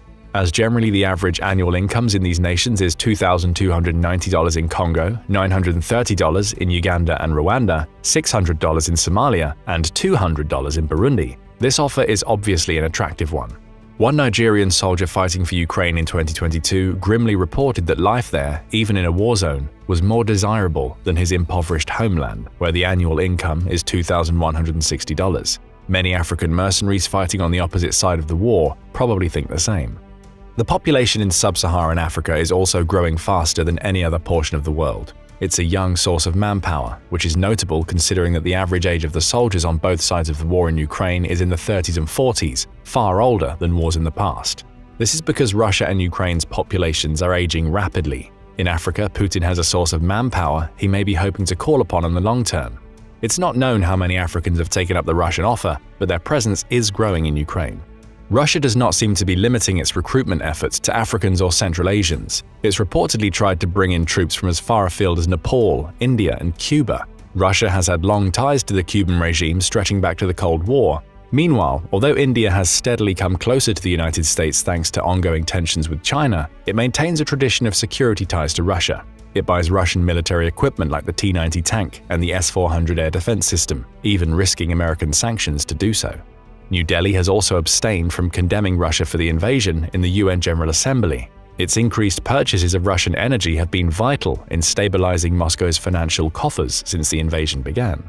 Despite this, Indian students have reportedly been targeted by Russia's military recruiters using the same coercive methods.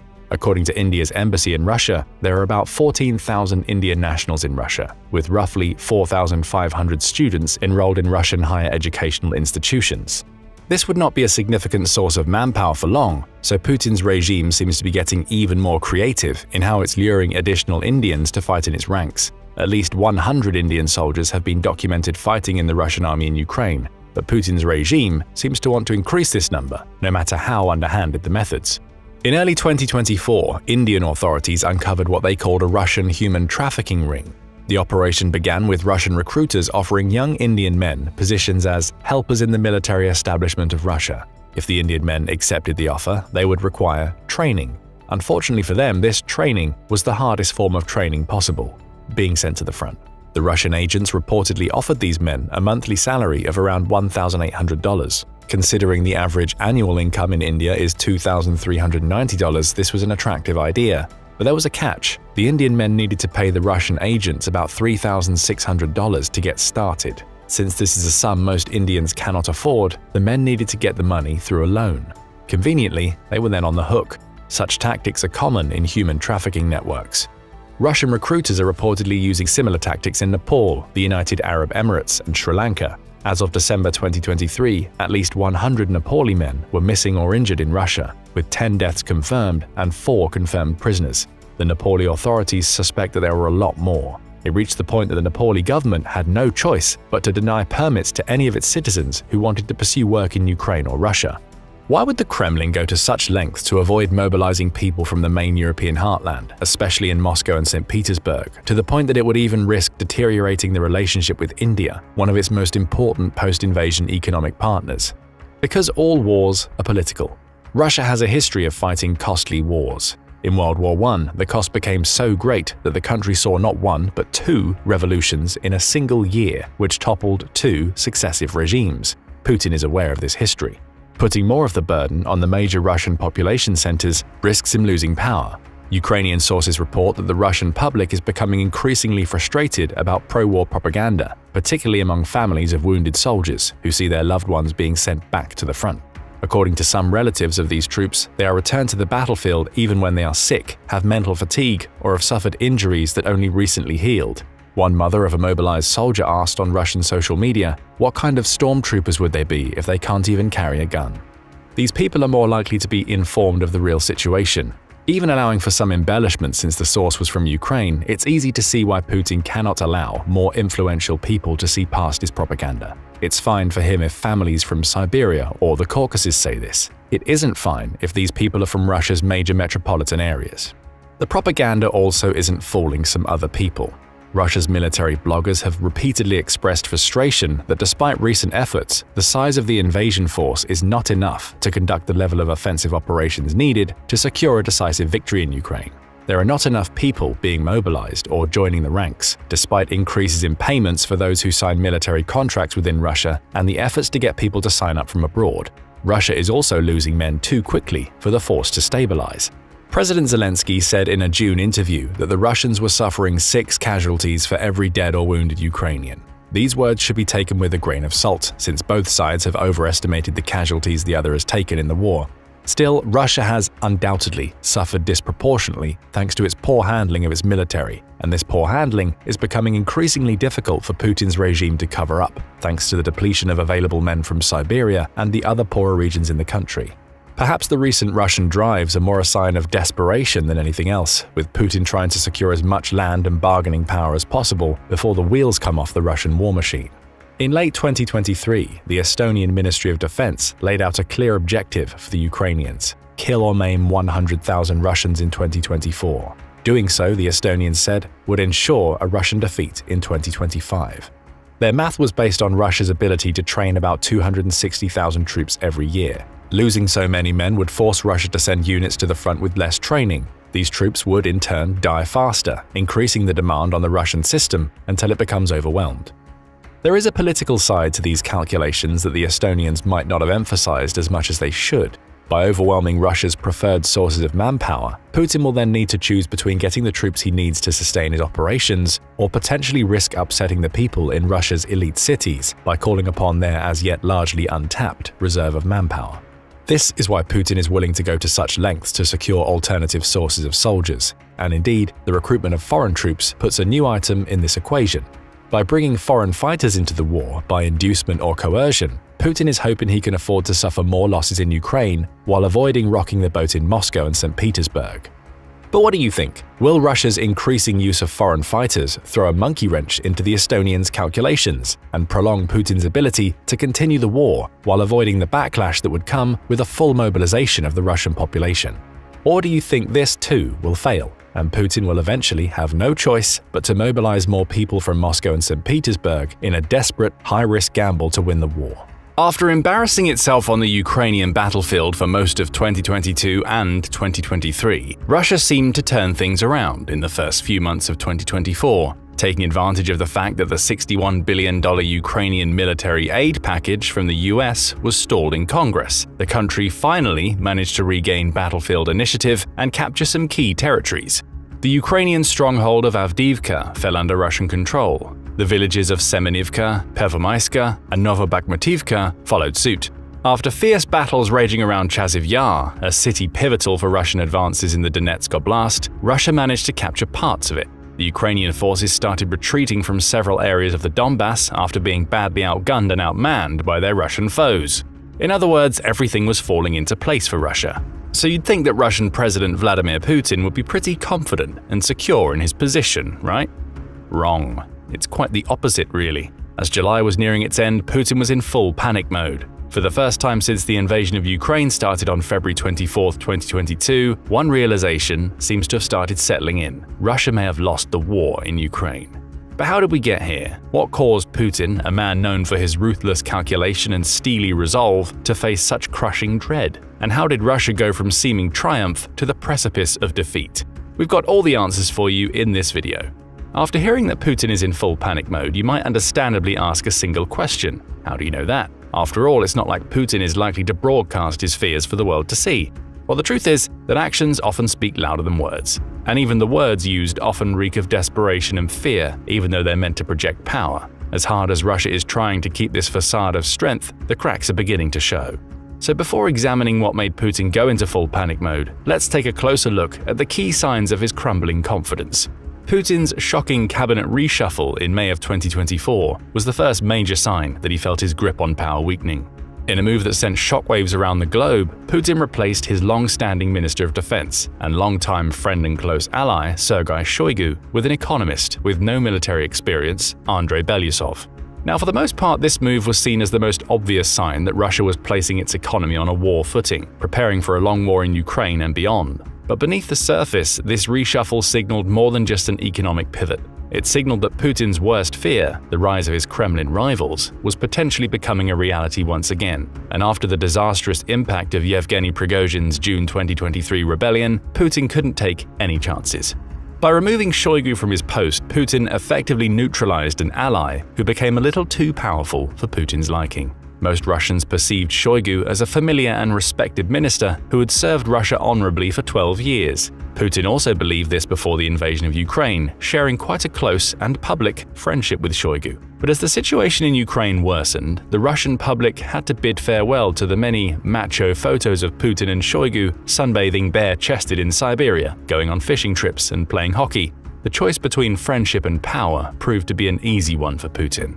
And that's precisely what the Russian political scientist Mikhail Sava believes Putin achieved by removing Shoigu from his cabinet. He removed any threat to his power.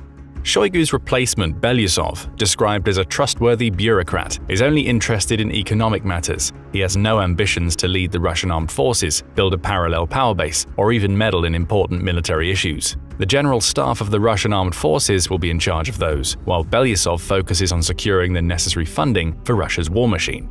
Belousov also doesn't have a loyal base of supporters like Shoigu. He's just a scientist who owes his position to Putin alone, and thus Putin alone warrants his loyalty. To secure this loyalty from other key figures in the cabinet, Putin started appointing their children to high-profile positions and lucrative state contracts. So Dmitry Patrushev, the son of Nikolai Patrushev, who many consider to be the second most powerful man in Russia, was appointed deputy prime minister for agriculture. Similarly, Boris Kovalchuk, the son of Yuri Kovalchuk, reputed to be Putin's personal banker, became the chairman of the accounts chamber of Russia. Through these moves, Putin is also securing the loyalty of the next generation of political leaders, eliminating future threats to his regime. Of course, there are no guarantees in the cruel world of politics, as Prigozhin proved, so Putin's efforts to fortify his position are fraught with risk. But even if they weren't, even if they were rock solid, the mere fact that Putin was forced to make these moves speaks volumes about his current state of mind. So do Putin's threats of nuclear war. Now, we know what you're thinking, old news. And yes, Putin has been threatening to deploy nuclear weapons virtually since the beginning of the Ukrainian invasion. However, the threats and this dangerous rhetoric dramatically intensified in the last few months, clearly showing just how desperate and panicked Putin is. In an effort to convince the world he isn't bluffing once again, he reiterated that Russia would use all means at its disposal to protect its sovereignty at the St. Petersburg International Economic Forum. He added, for some reason, the West believes that Russia will never use it. Conveniently ignoring the very reason for this belief is his history of making empty threats and nuclear saber-rattling. Of course, Russian officials, state media, and publications are quick to take Putin's word for it, plastering nuclear threats across headlines and broadcasting them with fervor. But these threats aren't the only outlandish thing the Russian media keeps pushing. Believe it or not, Russia's state-controlled media outlets are now trying to convince Russian people to join the war by promising them that they will be resurrected if they get killed on the battlefield. Yep, you heard that right. The state media is also painting Russia's invasion as a holy war, presenting the Russian armed forces as the embodiment of the forces of good and describing individual soldiers as the forerunners of Jesus' forces. It's a lethal mix of delusion and desperation. However, in actuality, the desperation in this department is quite justified, given how many troops Russia has lost in Ukraine. According to the General Staff of Ukraine's armed forces, Russia has lost as many as 570,120 troops. Combine this staggering number of casualties with the two waves of forced mobilization, 137,000 troops in August 2022 and 170,000 troops in December 2023, combined with the 300,000 Russian citizens who had fled the country, and it becomes obvious that the Kremlin is facing a dire manpower crisis. The fact that he's gradually running out of soldiers to send to certain death might have contributed to Putin's apparent readiness to hold peace talks announced on June 14th.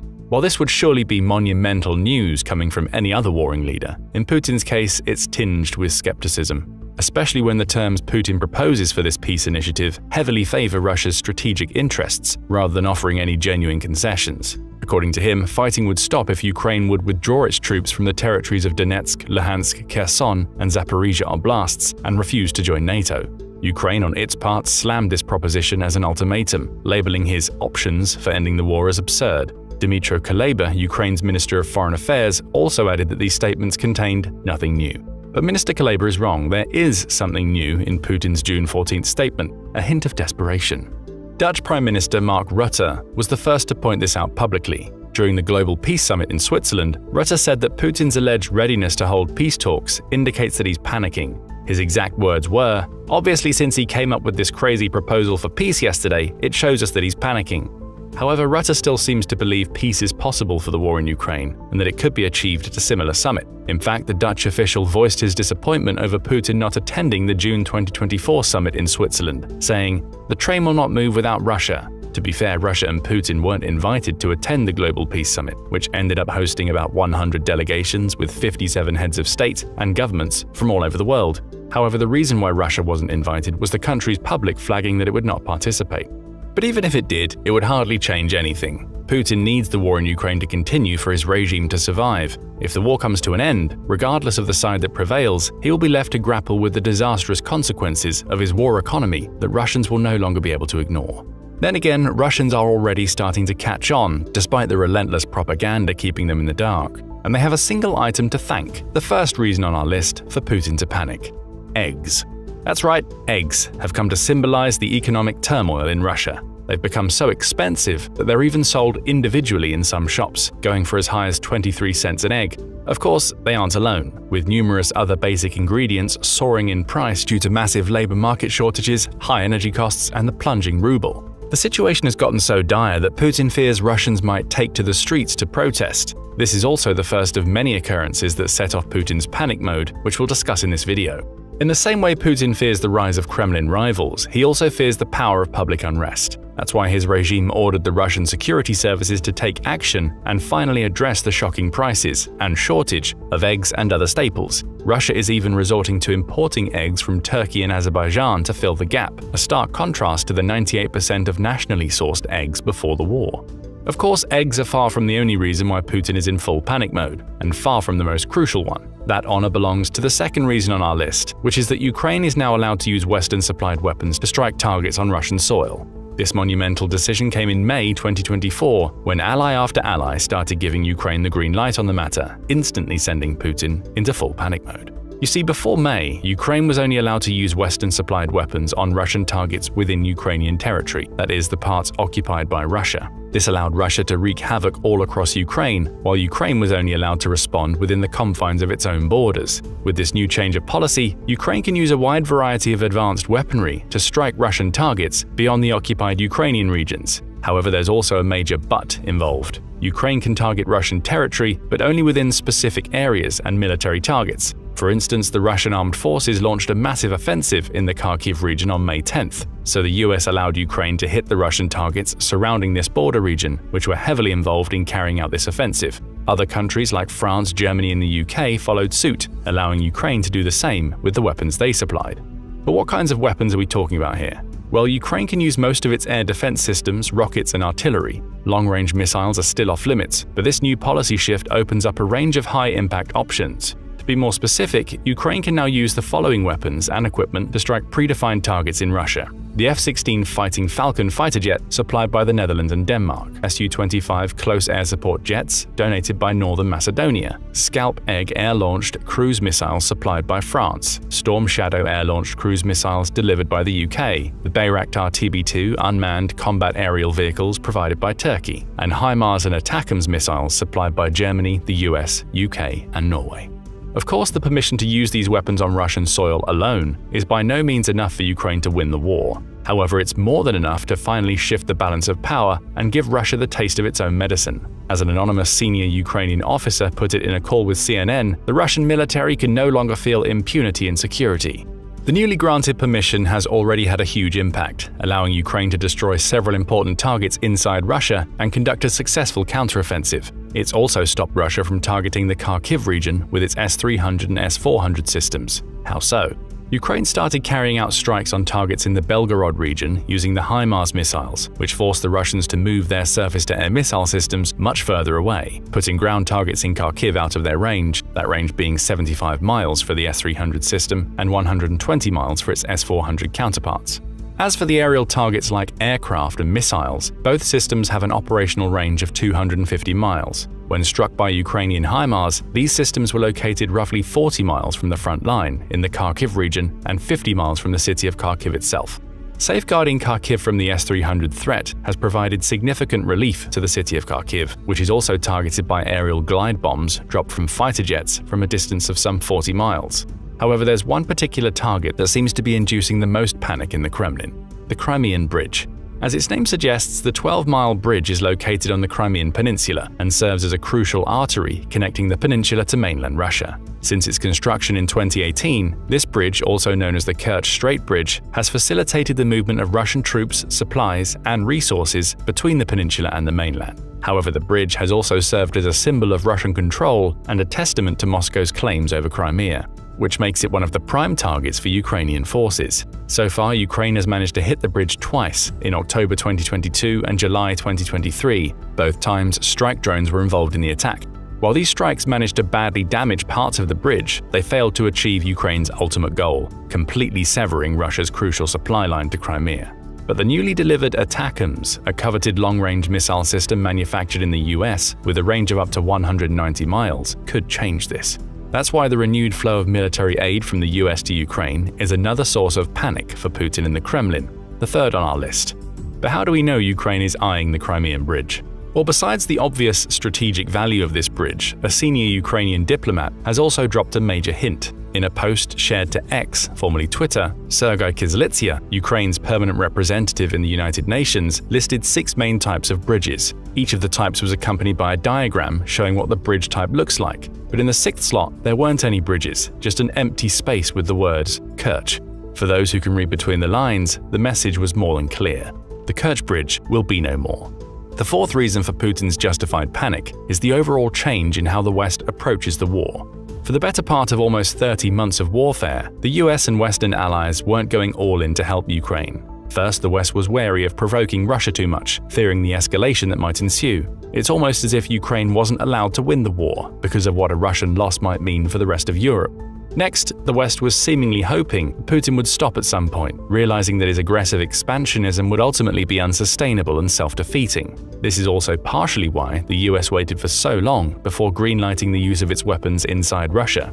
Think of it this way: Ukraine doesn't want the war to continue, the US doesn't want the war to continue, NATO doesn't want the war to continue, and the rest of the world doesn't want the war to continue. It was only logical to assume that Russia could also be added to that list. Unfortunately, it became evident that Putin had no intention of stopping. In addition, he's obviously looking to expand the war beyond the Ukrainian borders. As a result, the West finally realized that a change of tactics was more than necessary. So the strategy is no longer Russia can't lose and Ukraine can't win. The strategy is now Ukraine will win the war. Ukrainian armed forces have seemingly sensed the change, lending them to fight more valiantly than ever. This leads us to the 5th source of Putin's panic: Ukraine's everlasting resilience. Even though Ukrainian forces are the ones heavily outgunned and outnumbered, the Russian troops are the ones taking more hits. According to Alexander Syrsky, the commander-in-chief of the Ukrainian armed forces, Russia suffers 3 times the number of casualties than Ukraine. In some areas, this ratio is even higher.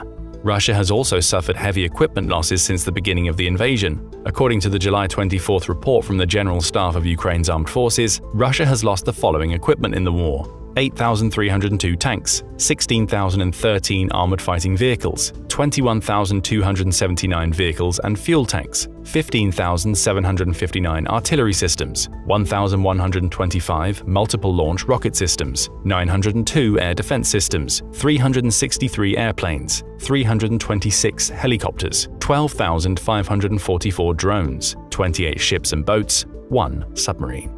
Of course, Ukraine has suffered heavy losses in this department as well, but not before taking full advantage of the equipment. For instance, a UK-based think tank, the Royal United Services Institute, estimated that Ukraine loses a staggering 10,000 drones monthly, but this high figure has to do with Ukraine's aggressive use of drones in combat roles.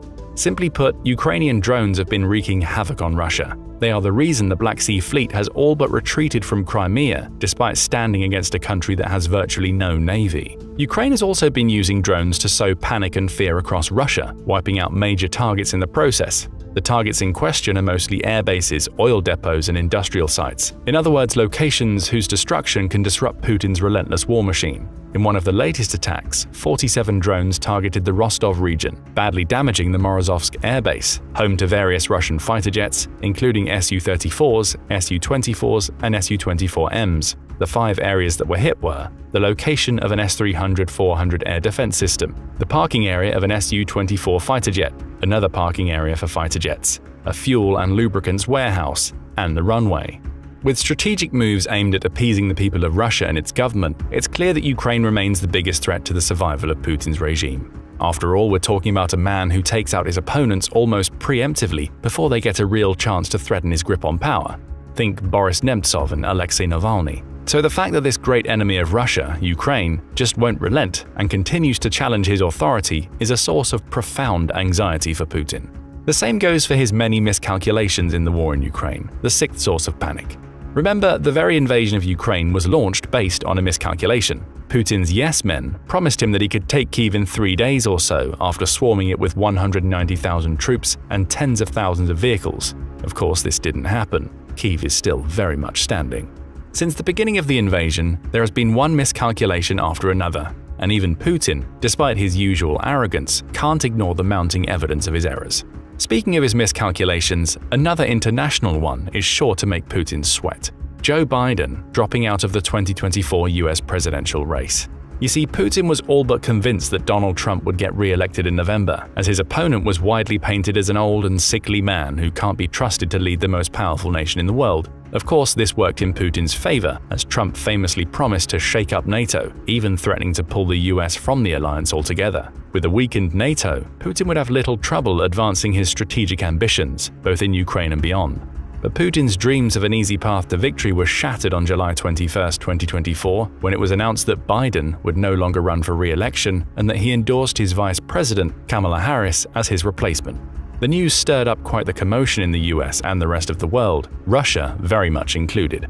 Russian state officials started complaining on national TV that Biden's move was a disaster for Trump's re-election chances.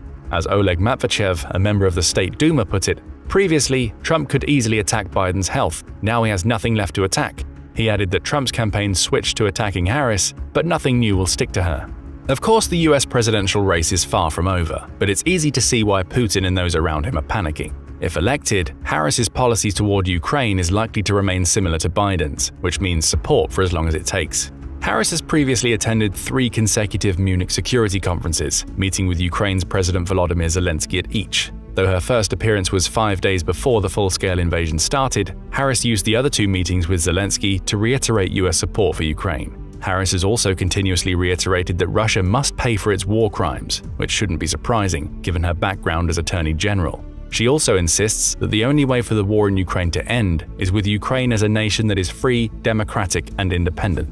So there you have it. Putin's full panic mode now makes much more sense, doesn't it? But the good news is that the West still has a few cards up its sleeve, which could easily push Putin into an even deeper state of desperation. The first is to allow Ukraine to hit more targets using Western-supplied weapons. Though lifting all limitations is the ultimate goal, even a simple expansion beyond areas directly targeting Ukraine would do wonders for the country's war effort. Ideally, Ukraine should be able to hit Moscow, because there's no more important city in the entire country. Russia is Moscow, and Moscow is Russia. For now, the people of Moscow are mostly unaware of the war raging some 500 miles away. Sure, they've experienced the fluctuating economy, but they have no idea of the full scale of devastation and chaos unfolding in Ukraine. The Russian elites were a bit shaken when the war first started, but by now they're used to it, giving it no second thought in their day-to-day lives. So the only way to truly get to Putin is to make Russia feel the war. As the Ukrainian historian Yuri Felshtinsky puts it, Felshtinsky believes that it's also the only way to ultimately defeat Russia and prevent further escalation. The West, and the US in particular, can also instill more fear in Putin by providing additional military aid to Ukraine. After all, in the 5 months when US aid was withheld was when Russia turned the tables. Ukrainian soldiers on the front lines are vocal about the massive impact this aid has. In the words of an officer with the 148th Artillery Brigade, we can see the impact of the aid every day. Artillery, longer-range multiple-launch rocket systems with various types of ammunition and submunitions, it's affecting the overall battlefield picture. The last thing that the West can do to make Putin sweat doesn't have anything to do directly with Ukraine. It refers to changing the regime in Belarus, Russia's only remaining ally in the region. While Alexander Lukashenko is in power, Putin will continue using Belarus as a starting point for his military operations in the region, potentially advancing against the entirety of Europe. Recently, Putin even moved part of Russia's tactical nuclear weapons arsenal to Belarus, suggesting that the first nuclear strikes could be launched from this territory. Defeating Putin while the war is still limited to only Ukraine is the only way to prevent a World War III-like escalation, and taking Lukashenko out of the picture would certainly help achieve that goal. Of course, there's always the question of what Putin will do if he's backed into a corner. As of 2024, Russia possesses 5,850 nuclear warheads, the most in the world, which is why a nuclear war is the first thing to come to mind when thinking of a potential escalation. It doesn't help that Putin has been rather cavalier about the potential use of these weapons, leaving the rest of the world in just as much panic as he's currently experiencing. But what do you think? Is there a way to push Putin to the edge without provoking World War III? And if so, what do you think will be the straw that breaks the camel's back? It was supposed to be so easy. When Russian President Vladimir Putin started his special military operation in Ukraine in 2022, he believed that it would be over in a matter of weeks. He'd amassed 200,000 soldiers for the job, including some of the most combat-hardened veterans in the Russian military, who were tasked with sweeping into Kyiv and taking Ukraine's capital. It almost worked. A rapid advance through February 2022 and into March saw Russia claim Sumy, Kherson, Mariupol, and parts of Kharkiv. Its forces managed to get to the edges of Kyiv before the Ukrainian pushback. Between March 22 and October 22, Ukraine forced Russia to make several humiliating retreats, with Russia's forces losing their positions in Sumy and Kharkiv and thus losing their passage into Kyiv. That was almost 2 years ago. Ever since, Russia has found itself locked in a war of attrition at which it's thrown hundreds of thousands of soldiers and untold thousands of tanks, artillery, and armored vehicles at a country that simply won't budge under pressure. And now, Putin faces the very real prospect that Russia could run out of equipment before he's able to achieve his goal of taking Ukraine. At least that's the opinion of former NATO Deputy Assistant to the Secretary General named Jamie Shea. Speaking to Times Radio in July 2024, Shea suggested that Putin might be forced to wind down his efforts to take Ukraine, and that it's very possible that he simply won't be able to take the entire country. In this video, we're going to examine Shea's 28-minute interview with Times Radio, picking out key points while highlighting the evidence that may well prove Shea correct.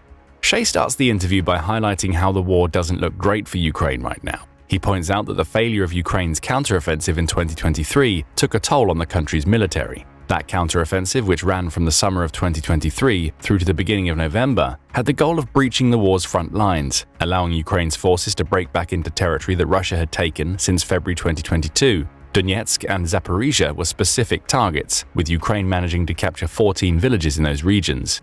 However, Russia had been preparing for the counteroffensive since November 2022 and was granted even more time to prepare when weather and weapons issues delayed the operation from its original spring date to midsummer.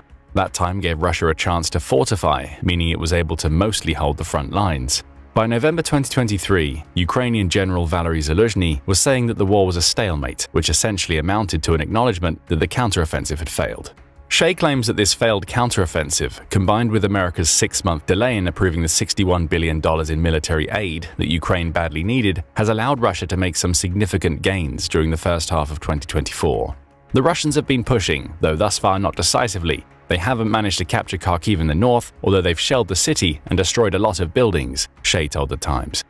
Russia has had more success to the south, nearer to the Crimean territory that it annexed in 2014, Shea says. It's captured several villages and, in some cases, come across Ukrainian defenses that were poorly prepared. However, there is solace for Ukraine, the former NATO man claims. If you look at the massive Russian advantage on paper, manpower mobilization, potential missile production, tank production, and everything the Russians can throw in vis-a-vis what the Ukrainians have, Russia has not been able to translate that advantage on paper into a decisive strategic advantage on the ground, Shea says. He appears to be right. In fact, it appears that the war has been at the stalemate General Zaluzhny claimed it to be back in November 2023. At its peak in March 22, Russia controlled about 27% of Ukraine's territory, about 63,000 square miles. That was cut back to 19%, or 44,000 square miles, a month later, after Ukraine had successfully pushed the invading Russian forces back.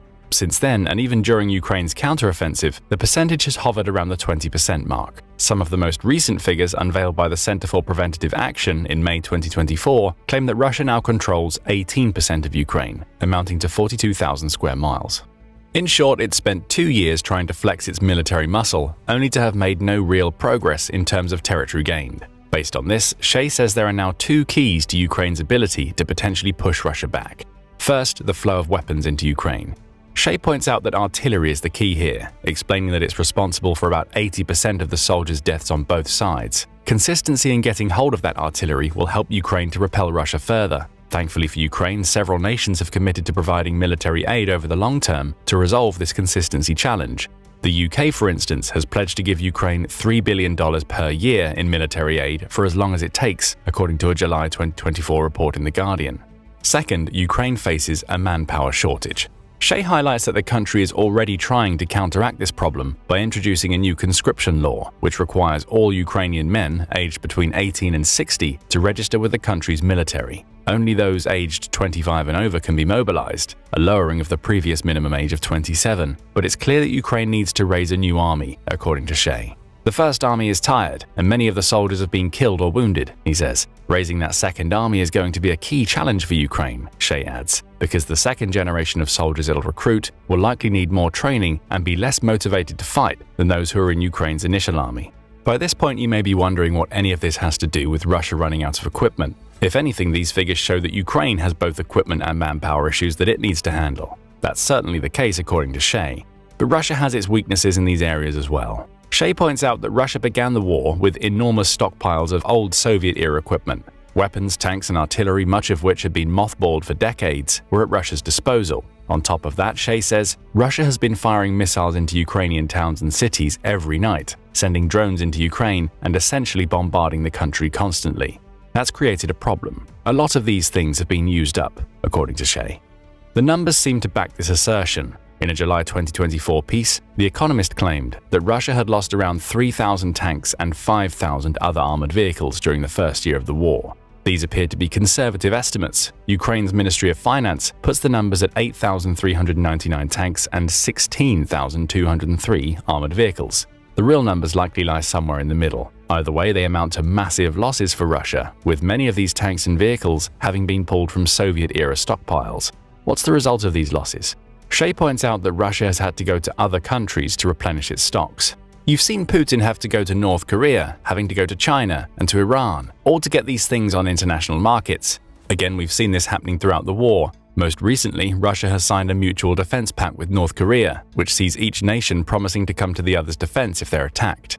This appears to be a preemptive measure by Russia, with it perhaps intending to use the pact to bring North Korea into its special military operation should Ukraine attack Russia on its own soil. But more likely is that Russia will use this pact to secure more missiles and artillery. South Korea already claims that North Korea has sent up to 5 million artillery shells to Russia as of June 2024. As for the other countries Shea mentions, Iran is believed to have provided around 400 missiles to Russia as of February 2024, most of which came from its Fatih 110 group of its short-range ballistic missiles. China bucks the trend to an extent, as it hasn't crossed the line into supplying lethal weapons to Russia yet. However, as Sky News reported in May 24, it's been sending components such as jet parts, ball bearings, semiconductors, and a host of other parts Russia can use when manufacturing its own weapons. The fact that all of this is happening is actually bad news for Russia, claims Shea. It's now finding itself vying in the same international markets for military equipment that it used to supply. And though Russia has superiority in terms of sheer numbers when it comes to equipment, its need to strike deals to get more shells, missiles, and components from other countries shows that the country's Soviet-era stockpiles are far from infinite. They can, and likely will, run out. Putin recognizes this distinct possibility, claims Shea, which is why he's changed his objectives since the beginning of the Ukraine war. Putin's objectives are fairly limited now, claims Shea. I don't believe personally that he thinks he can subjugate all of Ukraine as much as he would like. Instead, Putin likely has eyes on fully capturing the portion of Ukraine that Russia partially holds. These would include Donetsk and Mariupol, with Shea claiming that Putin likely thinks he can declare a victory of sorts before imposing a stalemate on Ukraine, much like was done following the annexation of Crimea. The goal now, Shea claims, try to get the West to push Ukraine to the negotiating table. Again, there are signs that this is the case. In May 24, Reuters ran a piece in which it noted that 4 Russian sources close to Putin believe that he's ready to negotiate a ceasefire with Ukraine that would halt the war on condition that Russia gets to keep the territory it's claimed. That ceasefire will be followed by negotiations, which could lead Putin to claiming the type of victory that Shea describes. Asked about the Reuters reports during a conference in Belarus, Putin simply said, "Let them resume," in regard to negotiations. But any conversation would have to be based on the realities on the ground, rather than what Ukraine and the West want from negotiations. Another way to read all of this is that the negotiations would stem from the weapons and equipment issue. Knowing that he's quickly burning through his Soviet-era stock to the point where Russia is now relying on other countries for equipment, Putin needs a way to get out of the war. A ceasefire, followed by negotiations that lead to Russia taking some Ukrainian territory, would be ideal for him. Not only would the ceasefire give Putin a small window to rebuild Russian equipment stocks, but it would allow him to justify the combat loss of 579,490 soldiers, assuming Ukraine's official war website provides accurate figures. Shea says this isn't Putin's ideal outcome. Instead, it's an outcome to which he may be forced simply because Russia is running out of the equipment it needs to sustain the war at the level it currently is. That's why Putin is hoping for Trump to win in the upcoming American presidential elections, says Shea, as Trump has repeatedly talked about the possibility of taking US out of NATO. With US out of NATO, Putin would have a stronger negotiating position when trying to force Ukraine to cede the portions of its territory that Russia currently occupies. Of course, none of this would mean that the war between Russia and Ukraine is over for good. I wouldn't hazard a guess that Putin wouldn't give it another go in 5 or 10 years, once he's reconstituted his military, Shea says while referencing comments made by outgoing NATO Secretary-General Jens Stoltenberg that NATO needs to prepare for up to a decade of conflict between Russia and Ukraine. All of this will be a result of Russia running out of equipment to sustain the war. But the most worrying thing, according to Shea, is that failing to take all of Ukraine now wouldn't necessarily constitute a full failure for Russia. He notes that Russia is often perfectly happy to live within what he calls frozen conflicts, fights that have landed in a stalemate with no prospect of a lasting settlement. Moldova and Georgia offer examples of this, Shea claims, with Russia happy to keep those conflicts frozen because that allows it to maintain a measure of control. All sides have to speak to them to have any chance of ending the conflict, a tactic that Russia may use to exert constant pressure on Ukraine, even as Russia's weapon stockpiles run low. Living within that period of uncertainty would also offer Putin opportunities, Shea claims. He believes that at some point in the near future, we'll see a winding down of the Ukraine war that results in a solidification of the current front lines. Russia will curtail its attacks as it fortifies, building trenches and defenses along these front lines to ensure Ukraine can't advance while also sitting back to conserve resources. As Shea explains, Putin, who has of course suffered big losses in terms of men and equipment, would need to rebuild his army. Whether he'd try to take Ukraine again in 5 or 6 years after the drawing up of these stalemated front lines remains to be seen. There's just one problem for Russia. Using this tactic would also give Ukraine and NATO a chance to prepare. Unlike Georgia and Moldova, neither of which received sustained support from the West when dealing with Russia, Ukraine has benefited from a constant flow of weapons from NATO-aligned countries. Those weapons have played a huge role in Ukraine's managing to prevent Russia from taking territory, with the ever-tightening bonds between Ukraine, NATO, and the European Union also enabling a modernization of the country's military. As Shea points out, the NATO point of view is that entering a frozen conflict would mean the war stalls while Ukraine is still a functioning nation that is now anchored to the West. That anchoring would give NATO the time it needs to rebuild. That rebuilding is already in process. The International Institute for Strategic Studies notes that NATO's total military spending increased by 11% in 2024, compared to an increase of just 3% the year prior. In Europe, the numbers are even higher. NATO's European members have combined to commit to spending 19% more on their militaries in 2024 than they did in 2023. A frozen conflict would also offer temporary solace to the Baltic states of Lithuania, Estonia, and Latvia, all of which could be possible next targets for Russia if it were able to take Ukraine. What would all of this mean for Putin? Creating a stalemate to give himself time to rebuild the Russian military, both through internal production and by purchasing equipment from allies, isn't as strong a strategy as it first appears. Yes, Russia would rebuild while Putin could claim a small victory if the stalemate establishes front lines that allow him to act as though he's permanently taken Ukrainian territory. But if he does return to his special military operation 5 or 6 years after creating a frozen conflict, he'll be dealing with a very different Ukraine. A Ukraine that not only has a modernized military, but also has the backing of NATO countries that will have spent those 5 years investing in their own militaries. The pause could work in NATO's favor, assuming a pause comes. However, there's still a question of whether Ukraine's President Volodymyr Zelensky would even allow such a pause. Shea notes that Zelensky held a phone call with former and potential future President Donald Trump in July 24. Though the details of that call aren't known, Trump apparently called it a very good call, before stating that he'll work to negotiate a peace deal between Ukraine and Russia if he's elected. A source close to Zelensky seemed to echo those statements, according to Politico, who quoted the source as claiming that Trump pledged to achieve a just peace in Ukraine if he wins back the White House. Shea suggests that Trump, for all of his bluster, may continue along the multilateral approach already being taken toward Russia, relying on a cooperative effort to isolate Putin and pressure him to making a deal that will be favorable to Ukraine. Of course, Shea claims that all depends on which advisor Trump is listening to should he become president, and it's very possible that he'll change his mind again if that time comes. At this point, the Times radio interviewer brings up another possibility. What if Trump wins the presidency and decides that the US will provide no more military aid to Ukraine? Would Europe have both the political and financial will to continue to fund Ukraine's war effort? Or would the US leaving the conflict mean that Putin's problems with manpower and equipment don't result in Russia being forced to scale back its invasion? In other words, could Europe keep Ukraine on a stable war footing? Shea calls this the $64,000 question, though he also suggests this very question was confronted very recently. In July 2024, Colorado played host to the Aspen Security Conference, which is an annual gathering of world leaders that offers a neutral platform in which those leaders can discuss matters of foreign policy and national security.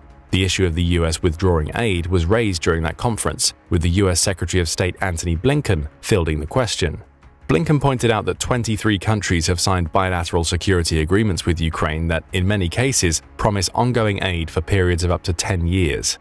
In total, these agreements promise at least $37.7 billion to Ukraine, not all of which will come from the United States. Much of the money is being pledged by Ukraine's European partners, as well as emerging partners in the Asia-Pacific region.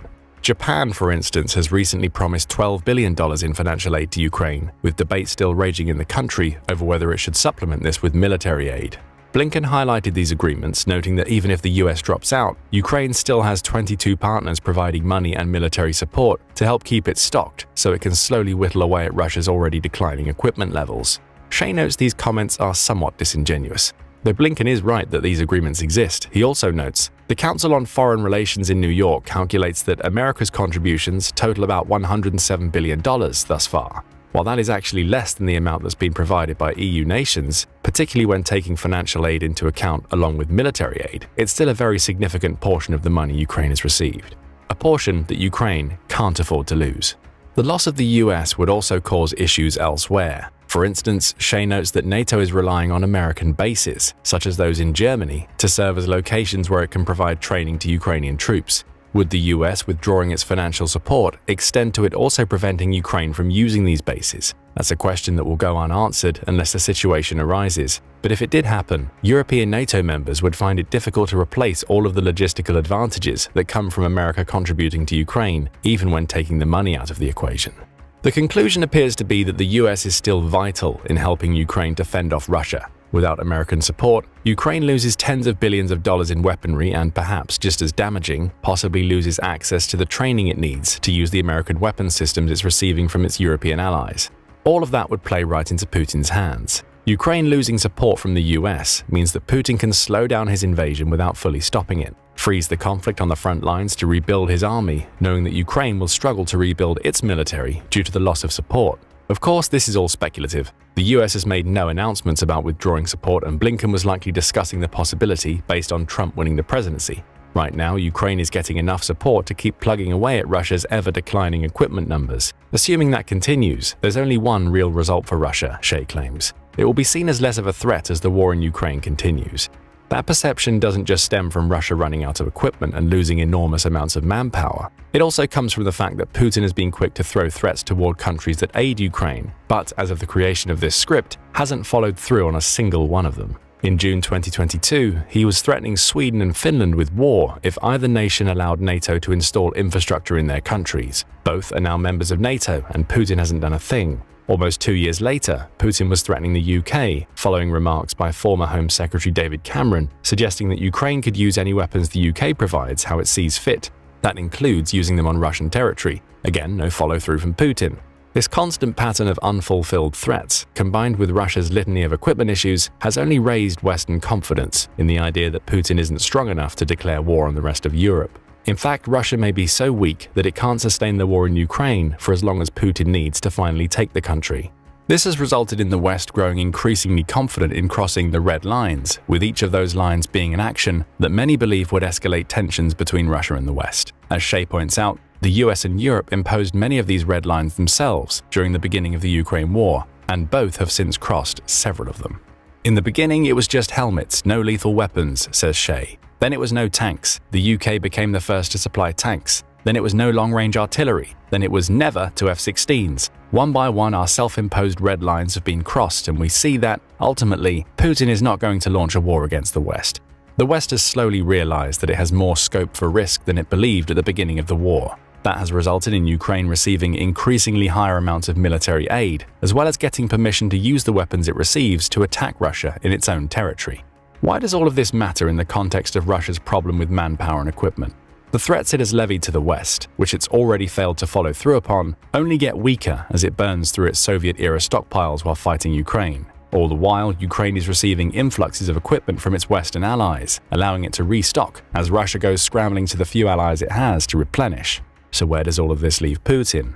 His invasion of Ukraine is a failure, at least in the context under which it was originally launched. Russia hasn't conquered Ukraine. It holds less than 20% of the country's territory. And right now, Russia doesn't have the equipment or the manpower it needs to take all of Ukraine, at least not without suffering so many losses that it'll practically be left without an army once the war ends. As a result, Putin is looking to buy time. Declaring a ceasefire on his own terms would help, as it may allow him to create a frozen conflict, during which time he'll rebuild Russia's arsenals. But Ukraine and NATO are wise to his plans. Both would also use the time to rebuild and get stronger to guard against a future secondary invasion. Shea believes we'll see Putin's invasion wind down in the coming months as a result of these equipment issues. It's what happens after that's up for debate. So what do you think? Will we see Russia edge closer to a ceasefire in the coming months so it can consolidate and rebuild? Or do you think Putin will keep pushing, even as he watches his soldiers fail to take true advantage of the Russian military's supposed strength on the ground in Ukraine? Perhaps the most famous image of the war in Ukraine was the stalled tank column outside of Kyiv that stretched for dozens of miles. It was a sign of Russian incompetence. Upon seeing that image, Western countries stepped up their aid, believing that Ukraine could actually win the war. They had long feared Russian armored columns. Russia once boasted what was considered the world's most formidable tank force, a reputation rooted in Soviet-era achievements. However, recent conflicts have exposed significant vulnerabilities and inefficiencies in their current strategies and capabilities. Despite its emphasis on tanks, though, Russia has lost a lot of them.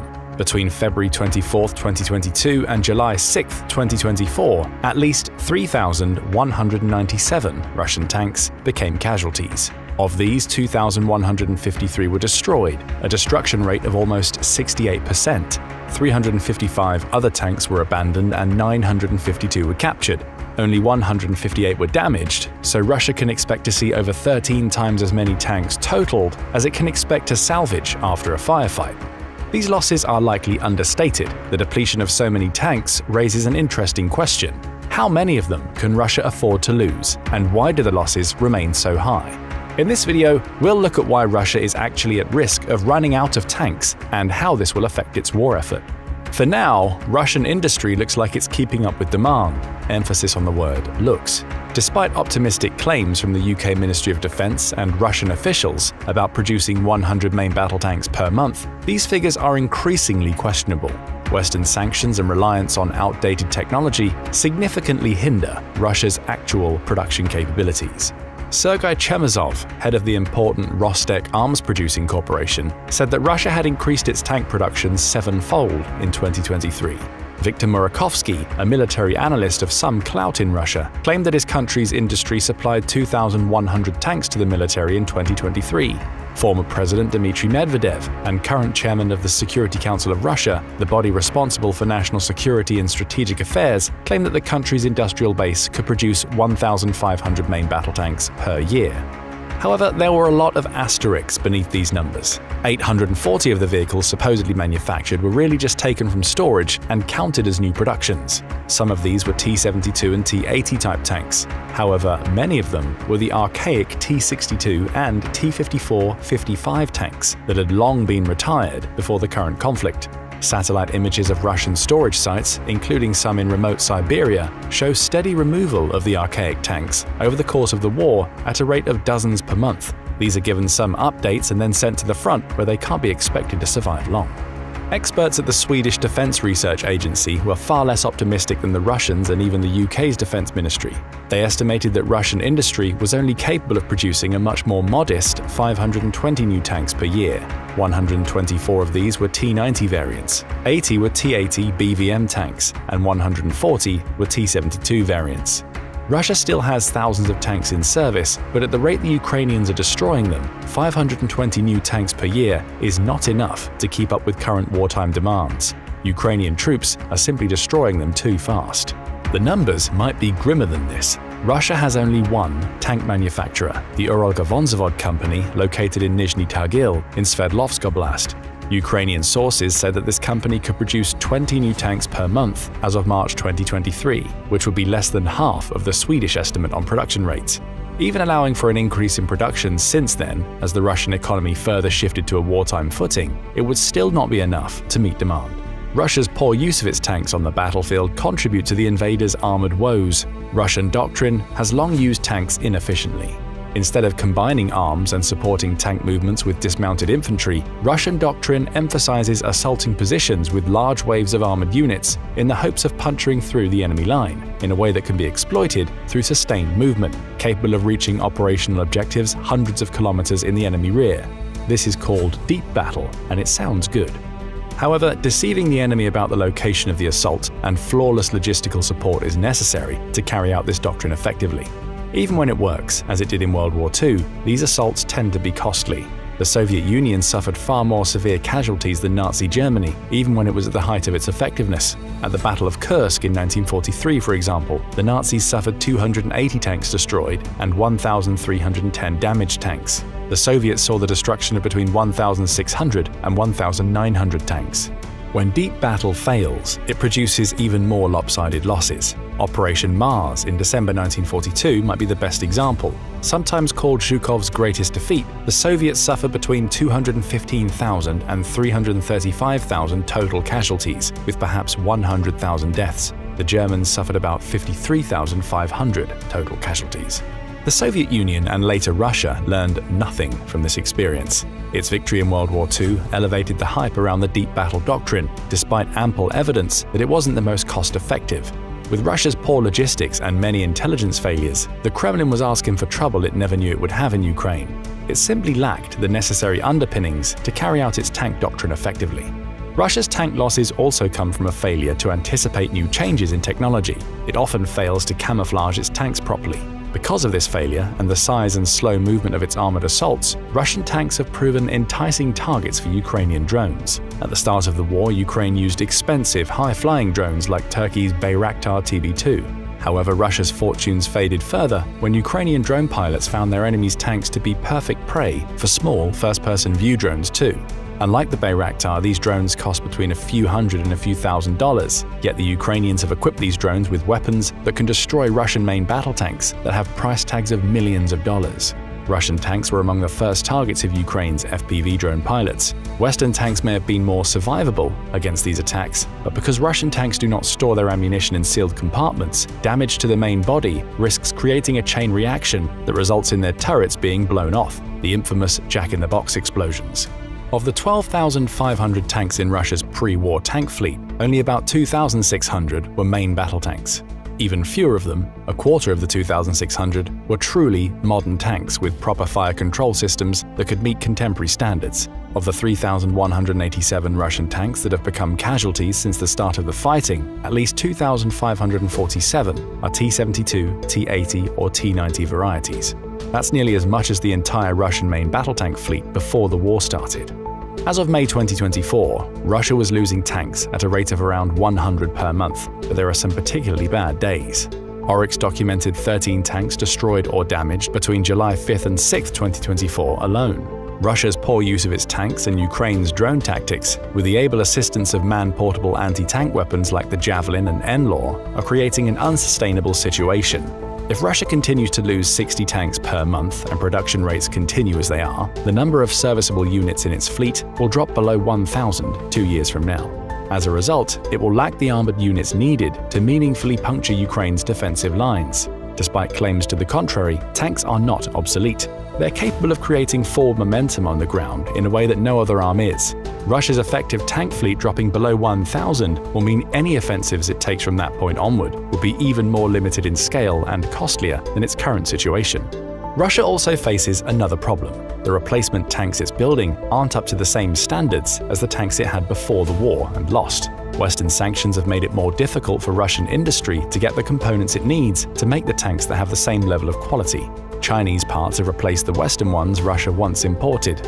For example, Russia used to import French fire control systems for its tanks, but Ukrainians are now finding Chinese systems in newly destroyed or captured Russian armor. While these are adequate for now, they are less capable than the older units, meaning that they have a lower life expectancy. The situation resembles a report the Estonian Ministry of Defense created in December 2023, advising that if Ukrainian defenders could kill or maim 100,000 Russian soldiers in 2024, they would be on track to win the war. This is because the new replacements would not be trained to the same standards as the dead and wounded coming off the line. The demand for more manpower would lead to more corner cutting, creating a downward spiral where Russia loses more and more men at a faster rate. Similarly, the new tanks Russia is manufacturing and the archaic tanks it's pulling out of storage are likely to be lost at an increasingly faster rate unless Russia finds a way to better protect its existing tanks on the battlefield and use them more effectively. This would require a change in tactics, equipment, or both. Russia has indeed tried to mitigate the Ukrainian drone attacks by using new tanks equipped with electronic warfare tools like jammers.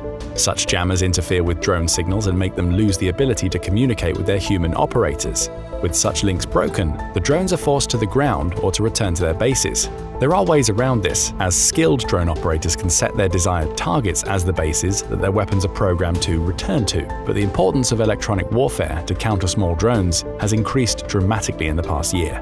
Russia got the notice and hoped that equipping its tanks with jammers would save them from some of the increasingly skilled Ukrainian drone pilots.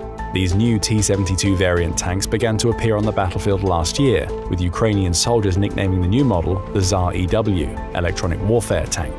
They were understandably nervous about this new tank, but would need to capture one to get a true glimpse of its capabilities. The chance came in the spring. In an operation that lasted over several nights in April, Ukrainian troops managed to steal one of these tanks. Braving artillery fire, they drove the tank to friendly territory. Once safely behind the lines, the Ukrainians tested their jammers and, laughably, found that they didn't work. The individual antennas that composed the jamming equipment were factory standard, but the assembly was makeshift. These antennas were tied together with rope atop a wooden shipping pallet. In other words, they were little better than the infamous coke cages. The discovery showed that there was still no systematic industrial-scale production of tanks capable of countering the Ukrainian drone forces. For now, Ukrainian FPV drone pilots are still wreaking havoc on Russian armored columns with little sign of slowing down. To make matters worse for Russia, Ukraine is greatly increasing its production of FPV drones. In the second half of 2023, it looked as if Russia recognized this and was starting to outcompete Ukraine in drone warfare. But since January 2024, Ukraine has regained the lead. President Zelensky made it a priority to produce 1 million FPV drones this year, and Ukraine was on target to surpass that goal as early as February. Unless Russia can improve its electronic warfare capabilities, many more tanks are set to go up in flames against the ever-increasing screen of Ukrainian FPV drones. When assessing whether Russia will run out of tanks, it's important to examine its ability to repair damaged vehicles, even if the vast majority of them are unsalvageable. Researchers at France's Institut Action Résilience, a think tank monitoring conflict and violent extremism, looked at this question in depth. In a conclusion that might not surprise you, the French found that Russian sources were overstating the capacity of their repair facilities. Russia has 10 major military repair plants, 4 of which specialize in tanks. The Russians claim that the 103rd Armored Tank Repair Plant in the Transbaikal Oblast can fix about 22 T-62 tanks per month. In 2022, Russia was already forced to break these tanks out of storage. Between October, when repair began, and March 2023, the Russian military received 40 tanks from this facility, an average of only 8 per month. The 163rd Armored Repair Plant in Krasnodar Krai is another major facility. In November 2022, 100 tanks were awaiting repair. Satellite imagery revealed that in May 2023, the queue of tanks awaiting repair there doubled, suggesting that the facility was incapable of keeping up with demand. As for new tanks, the French estimated that Russian industry could manufacture 390 legitimately new tanks per year based on the extensive satellite imagery they'd gathered, significantly less than the Swedish estimate. And Russia's tank problems may be even worse. What if the supposedly 12,500 units in 2021 was not truly the case? In May 2024, Institut Action Résilience used satellite imagery from April to September 2021 to conduct a tank census. Examining images from the 22 tank depots which contained 95% of Russia's tanks, the French researchers saw 5,538 tanks stored outdoors. Examining the size of nearby buildings, they determined that 1,900 total tanks could be stored inside them. Furthermore, some of the storage space in these facilities is not occupied by tanks, but rather by other vehicles. Using this data, the French team determined that Russia more likely had a total fleet of 6,000 tanks before the war, with 7,000 being the maximum number. If these figures are accurate, Ukraine has made casualties of over half, or close to half, of Russia's entire pre-war tank fleet. Meanwhile, as we've seen, Russia is not producing or repairing tanks fast enough to keep up with the losses. Russia also faces another problem. More of its tanks have been abandoned or captured than damaged. This is because the Russian military lacks armored recovery vehicles. These vehicles are often necessary to recover damaged or stalled tanks and drag them back behind friendly lines. In mechanized warfare, equipment will inevitably break down, and it's necessary to have compensating measures in place. This is why the US Army deploys about 1 armored recovery vehicle for every 5 tanks. Ukraine sees such value in these vehicles that it's often converted outdated T-62 tanks into ARVs rather than use them in battle, especially with Western tanks arriving to replace them. As of July 2024, at least 131 Russian recovery vehicles have become casualties during the war. Taking these vehicles out produces geometric effects. The loss of each one ensures that more tanks and other armored vehicles need to be abandoned upon taking damage rather than returning to the lines and being repaired. In February, analysts at Britain's Royal United Services Institute predicted that the Russian forces in Ukraine would peak in late 2024. By 2025, their material challenges would start to become apparent and grow worse over the course of the year.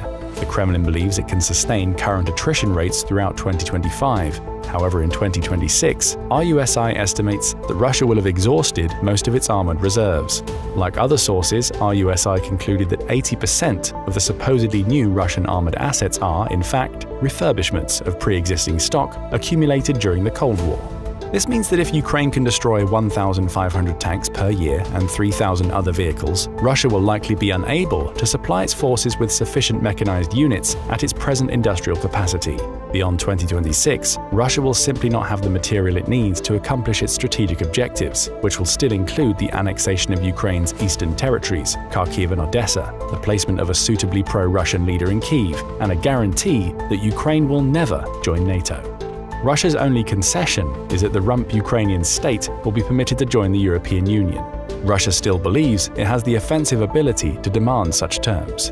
Can Ukraine stay in the fight and prove its antagonist wrong? It's producing enough drones to, but to sustain itself through 2024 and 25, it requires support from its Western allies in ammunition, training, and weapons platforms. If Ukraine maintains such support, it should have enough staying power to last through 2025 and bring significant difficulties to the Russian military in 2026. Beyond 26, Russian power will rapidly decay, with the country's industry unlikely to meet the void in demand, although RUSI warns that to make this maximally effective, Ukraine's partners will need to cover key loopholes in sanctions, such as the dual-use permissions that allow technologies with civilian applications to be exported to Russia. Using this loophole, China has provided its strategic partner with many of the components and systems that its military-industrial complex needs to produce weapons. If this loophole is resolved, Russia will be able to produce less tanks than now. But could Russia potentially find another source of tanks to offset these predictions and last beyond 2026? Despite repeated requests, Xi Jinping remains reluctant to provide Russia with direct military aid, so China is an unlikely source for new tanks. However, Putin's recent visit to Pyongyang and the defense agreement that came out of it raises a new possibility. North Korea had the world's second-largest tank force in 2024, with an estimated 5,845 units. Despite the large number, though, most of these are outdated Soviet designs that Russia had been forced to turn to in its own fleet. North Korea supposedly has more modern tanks at its disposal, such as the domestically designed Chonma-ho and Popkong-ho. However, these are also based on Soviet-era designs and are unlikely to stand up to the threats Ukraine can now field. Some of Russia's own military bloggers call the North Korean tanks weak and pathetic. For now, Russia doesn't seem interested in its new allies' tanks. It's primarily interested in artillery shells and rockets. Despite Ukraine's success and expert analysis, some caution is warranted. Other experts, including those at the UK Ministry of Defence and the Institute for the Study of War, have asserted that Russia will not run out of tanks. However, much of the information concerning its existing tank capacity is good for Ukraine. There is a difference between running out of tanks and being able to field enough to carry out significant armoured operations. One thing is clear: Russia's once feared tank force, a fear that stretches far back into Soviet days, has seen its reputation go up in smoke, literally. If Ukraine can keep getting the weapons it needs, it can keep destroying them for cents on the dollar, since Russia seems incapable of improving how it uses its tanks on the battlefield. But what do you think about Russian tank problems? Is it at risk of running out of tanks by 2026? If it doesn't run out of tanks, what will the reduced tank fleet size mean for its war effort?